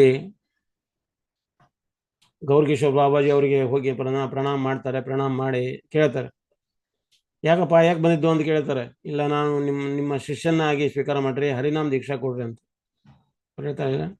ಇಲ್ಲ, ನಾನು ಮಹಾಪ್ರಭುನ ಕೇಳಬೇಕು, ಅವರಾಗ್ಲಿ ಏನಾದ್ರು ಕೊಟ್ರೆ, ಅವ್ರು ಕೊಡೋ ಅಂದ್ರೆ ನಾ ಕೊಡ್ತಾನೆ, ಈಗ ಹೋಗು ನೀನು, ನಾಳೆ ಬಾ ಅಂದ. ಮತ್ತೆ ನಾಳೆ ಬಂದ. ಕೇಳಿದ್ರೇನು? ಇಲ್ಲ, ನಾನು ಕೇಳಲಿಕ್ಕೆ ಆಗ್ಲಿಲ್ಲ, ಟೈಮ್ ಆಗಲಿಲ್ಲ, ಮತ್ತೆ ನೀನು ನಾಳೆ ಬಂದ. ಹಿಂಗ ಅನೇಕ ಬಾರಿ ಅಂದ್ರೆ ಒಂದು 18 ಬಾರಿ ಅವ್ರನ್ನ ವಾಪಸ್ ಕಳಿಸಿದ್ರು, ವಾಪಸ್ ಬಂದರು, ವಾಪಸ್ ಕಳಿಸಿದ್ರು. ಕೊನೆಗೆ ಅವರಿಗೆ ಕಡಪ ಆಗ್ಬಿಟ್ರು. ಅವರು ಯಾರು? ಭಕ್ತಿ ಶ್ರೀಧರ ಠಾಕೂರ್ ಅವರು. ಅವ್ರಿಗೂ ಗೌರ್ ಕಿಶೋರ್ ಬಾಬಾಜಿಗೆ ಹೇಳ್ತಾರೆ, ನೋಡಪ್ಪ, ಅವರು ಮಹಾರಾಜ್ಗೆ ಹೇಳ್ತಾರೆ, ನೋಡಿ ಈ ಸರಿ ನೀವು ನಮ್ಗೆ ಕೊಡ್ಲಿಲ್ಲ ಅಂದ್ರೆ ಈಗ ಮುನ್ನ ಕಾಣುವ ಗಂಗಾ ನದಿಯಲ್ಲಿ ಹಾರಿ ನಾನು ಪ್ರಾಣ ಬಿಡ್ತೇನೆ ಅಂತ. 18ನೇ ಬಾರಿ ಅವ್ರಿಗೆ ಹೋದಾಗ ಹಂಗ ಹೇಳಿದಾಗ ಅವ್ರು ಹೇಳಿದ್ರಂತ, ಹೋಗಪ್ಪ ಹೋಗಿ ಸ್ನಾನ ಮಾಡಿ ಬಾ, ಪ್ರಾಣ ಬಿಡೋದು ಬೇಡ, ಸ್ನಾನ ಮಾಡಿ ಬಾ ಅಂತ.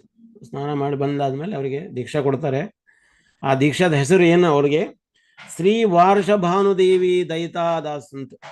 ಅದು ಮುಂದೆ ಹೋಗಿ ಅವ್ರಿಗೆ ಭಕ್ತಿ ಸಿದ್ಧಾಂತ ಠಾಕೂರ್ ಅವರು ಸನ್ಯಾಸ ಹೆಸರಾಗ್ತದೆ. ಶ್ರೀ ವಾರ್ಷಭಾನುದೇವಿ ದಯಿತಾ ದಾಸ್ ಅಂತ ಅವ್ರಿಗೆ ದೀಕ್ಷಾ ಹೆಸರು ಕೊಡ್ತಾರೆ. ಹಿಂಗ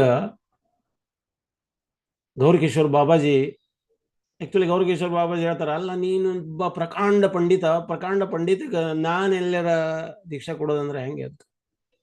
ಭಕ್ತಿ ವಿನೋದ್ ಠಾಕೂರ್ ಅವರು ಹೇಳಿದ್ರಂತೆ, ನೀನ್ ನನ್ನಿಂದ ದೀಕ್ಷಾ ತೊಳ್ಬಹುದು, ನಾ ದೀಕ್ಷಾ ಕೊಡಬಹುದು, ಸಾರಿ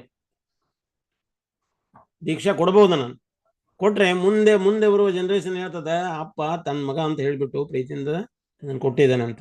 ಆ ರೀತಿ ಒಂದು ಇದು ಅಪವಾದ ಬರಬಾರದು ಅನ್ನೋ ಉದ್ದೇಶದ ಸಲುವಾಗಿ, ಮತ್ತು ನನಗಿಂತ ಎಲಿಜಿಬಲ್ ಆಗಿರೋರು ಗೌರ್ ಕಿಶೋರ್ ಬಾಬಾಜಿ ಇದ್ದಾರೆ, ಅವ್ರ ಕಡೆಯಿಂದ ನೀವು ಸ್ವೀಕಾರ ಮಾಡ. ಗೌರ್ ಕಿಶೋರ್ ಬಾಬಾಜಿ ಅವರು ನಿತ್ಯ ಶುದ್ಧ ಆಚಾರ್ಯರು, ಅವ್ರ ಕಡೆಯಿಂದ ಸ್ವೀಕಾರ ಮಾಡಂತ. ಅವ್ರು ಭೌತಿಕ ಜಗತ್ತಿಗೆ ಹೆಂಗಿದ್ದಾರೆ ಅಂದ್ರೆ ಒಂದು ರೀತಿ ಹುಚ್ಚರಗತೆ ಇರ್ತಾ ಇದ್ರು. ಅಂತ ವ್ಯಕ್ತಿ ಕಡೆಗೆ ಹೋಗಿ ಭಕ್ತಿ ಶ್ರೀಧರ ಠಾಕೂರ್ ಅವರು ಅವರ ಶಿಷ್ಯತ್ವ ಸ್ವೀಕಾರ ಮಾಡ್ತಾರೆ. ನೋಡ್ರಿ, ಪ್ರಭುಪಾದ ಅವರು ವರ್ಣನೆ ಮಾಡ್ತಾರೆ ಭಕ್ತಿ ಶ್ರೀಧರ ಠಾಕೂರ್ ಅವರಿಗೆ ಎನ್ಸೈಕ್ಲೋಪೀಡಿಯಾ ಅಂತ. ಚಲನೇವಲ ಎನ್ಸೈಕ್ಲೋಪೀಡಿಯಾ ಅಂದ್ರೆ ನಡೆದಾಡುವಂತ ಜ್ಞಾನಕೋಶ ನನ್ನ ಗುರು ಮಹಾರಾಜ್ ಅಂತ ಹೇಳ್ತಾರೆ. ನನ್ನ ಗುರು ಮಹಾರಾಜರು ಈ ಇಡೀ ಜಗತ್ತಿನ ಎಲ್ಲಾ ಜೀವಿಗಳನ್ನ ಉದ್ಧಾರ ಮಾಡ್ತಿದ್ರು. ನನಗೆ ಯಾಕೆ ಅಮೆರಿಕಕ್ಕೆ ಹೋಗುವಂತ ಕಳಿಸಿದ, ಅಥವಾ ಈ ಇಂಗ್ಲಿಷ್ ಮಾತಾಡೋರಿಗೆ ಇದನ್ನ ಪ್ರಚಾರ ಅಂತ ಹೇಳಿದ, ತಮ್ಮ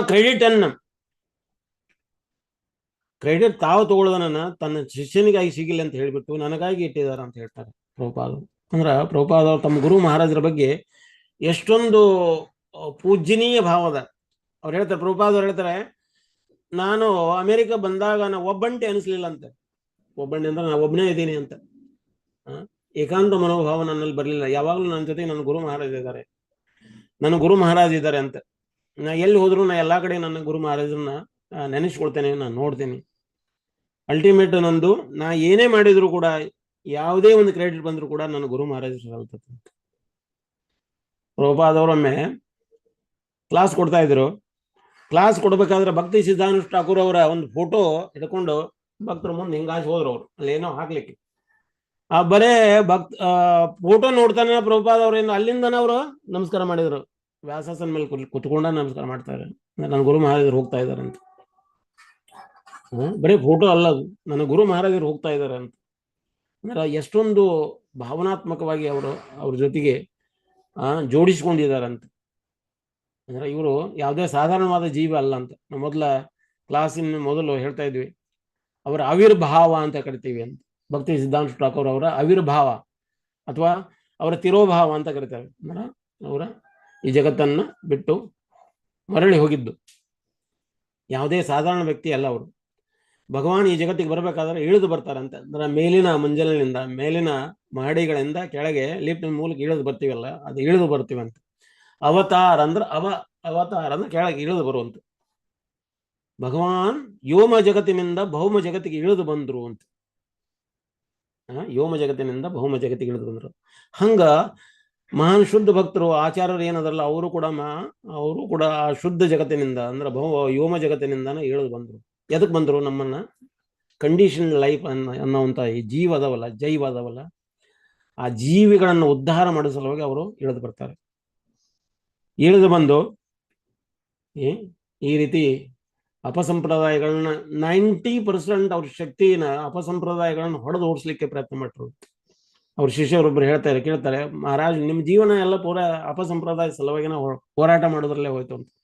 ಅವ್ರು ಹೇಳಿದ್ರು, ಈ ಅಪಸಂಪ್ರದಾಯಗಳು ಹೋದ ಮೇಲೆನ ನಿಜವಾದ ಸಂಪ್ರದಾಯ ಅಂದ್ರ, ಈ ಅಪಸಂಪ್ರದಾಯದ ನಾಮ ಹೋತಂತಂದ್ರ ನಿಜವಾದ ನಾಮದ ಒಂದು ಪರಿಚಯ ಆಗ್ತದಂತ ಭಗವಾನನ. ಅಂದ್ರೆ ಈ ಅಪಸಂಪ್ರದಾಯ ಹೊರಟು ಹೋಗುವುದು ಕೂಡ ಭಗವಾನನ ಒಂದು ಪ್ರಚಾರ ಅಂತ.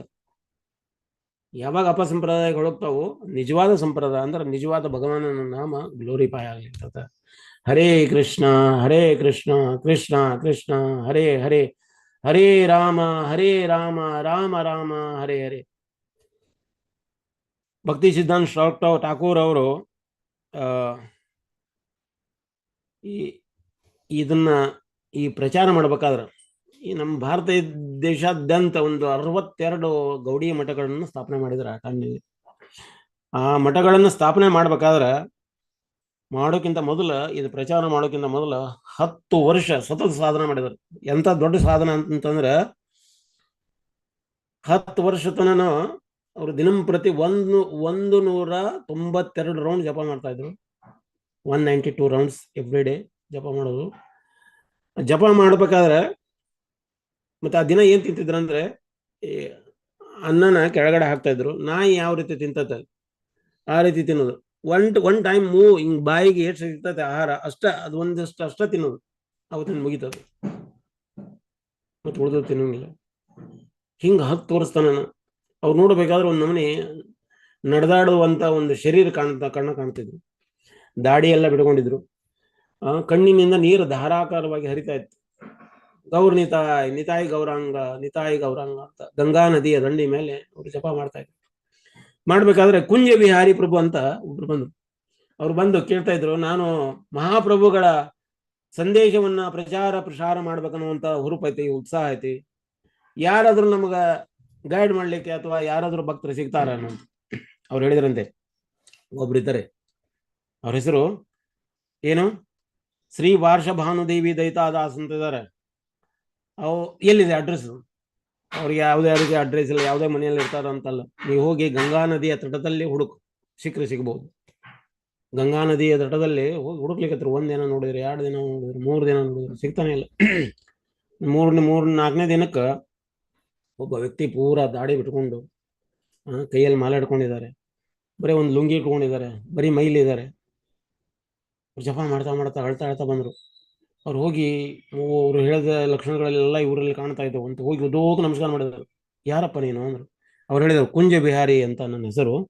ನಾನು ಚೈತನ್ಯ ಮಹಾಪ್ರಭುಗಳ ಸಂದೇಶವನ್ನ ಪ್ರಚಾರ ಮಾಡಲಿಕ್ಕೆ ನಾನು ಉತ್ಸಾಹದ ಅಂತ, ಅದಕ್ಕೆ ನಾನು ನಿಮ್ಮ ಹತ್ರ ಬಂದಿದ್ದೀನಿ.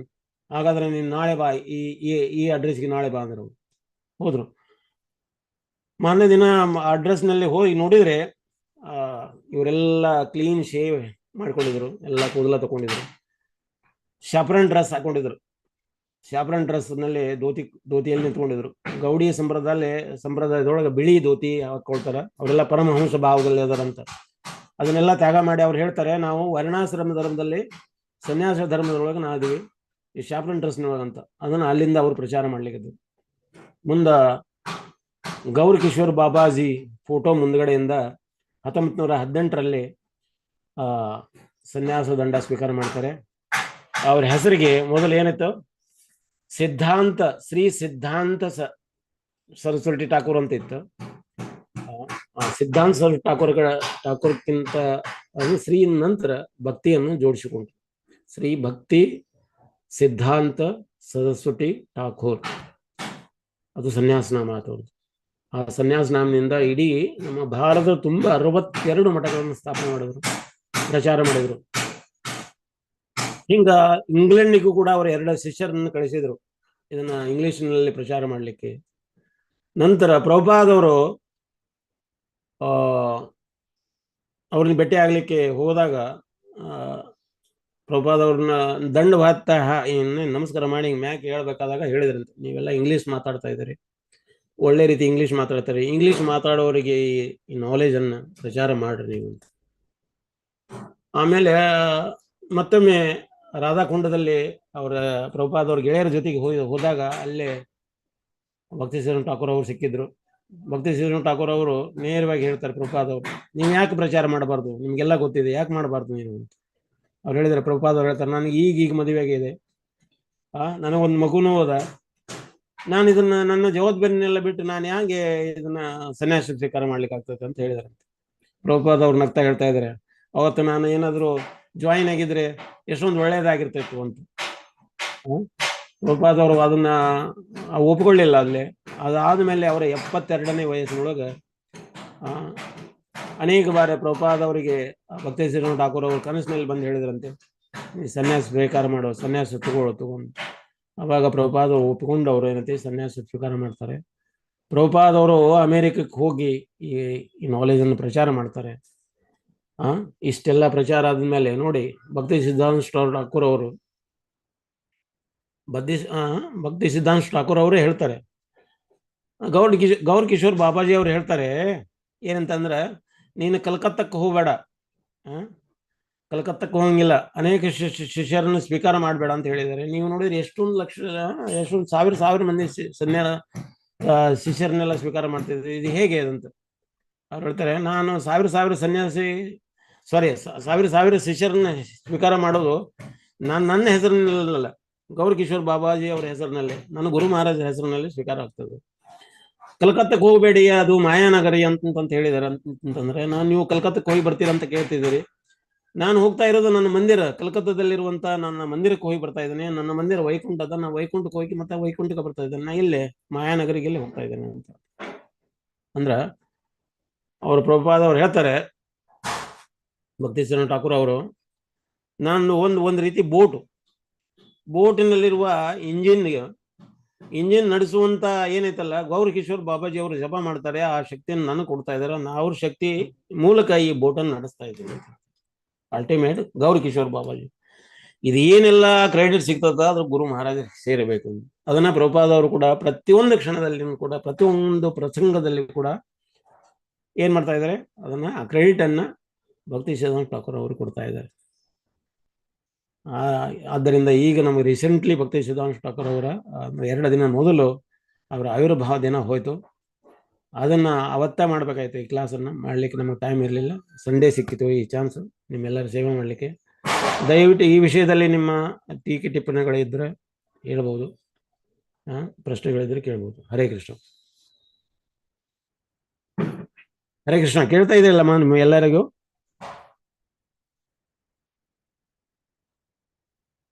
ಕೇಳ್ತದೆ ಪ್ರಭುಜಿ. ಕೇಳ್ತಾ ಇದೆ ಪ್ರಭು, ಕೇಳಿಸ್ತಾ ಇದೆ. ಮ್ಯೂಟ್ ಮಾಡಿದ್ದಾರೆ. ಸರಿ, ನಾನು ಅನ್ಕೊಂಡಿದ್ದೀನಿ ಈ ಕ್ಲಾಸು ನಿಮ್ಮೆಲ್ಲರಿಗೂ ಕೇಳಿದೆ ಮತ್ತು ಅರ್ಥವಾಗಿದೆ ಅಂತ ಅನ್ಕೊಂಡಿದ್ದೀನಿ. ದಯವಿಟ್ಟು ಇದರಲ್ಲಿ ಏನಾದರೂ ದೋಷಗಳು ಕಂಡು ಬಂದರೆ ಕ್ಷಮಿಸಿ. ನೀವೆಲ್ಲರೂ ವೈಷ್ಣವರು ನನ್ನ ಸ್ವಲ್ಪ ಪ್ರಾರ್ಥನೆ ಮಾಡಿ. ಹರೇ ಕೃಷ್ಣ. ಇಲ್ಲಿಗೆ ನಾವು ಕ್ಲಾಸನ್ನು ಮುಕ್ತಾಯ ಮಾಡೋಣ. ಹರಿಬೋಲ್. ಧನ್ಯವಾದಗಳು ಪ್ರಭುಜಿ. ಹರೇ ಕೃಷ್ಣ. ಧನ್ಯವಾದಗಳು ಪ್ರಭುಜಿ. ಕ್ಲಾಸ್ ತುಂಬಾ ಚೆನ್ನಾಗಿತ್ತು. ಕ್ಲಿಯರ್ ಆಯ್ತು ಡೌಟ್ಸ್ ಎಲ್ಲ. ಧನ್ಯವಾದಗಳು.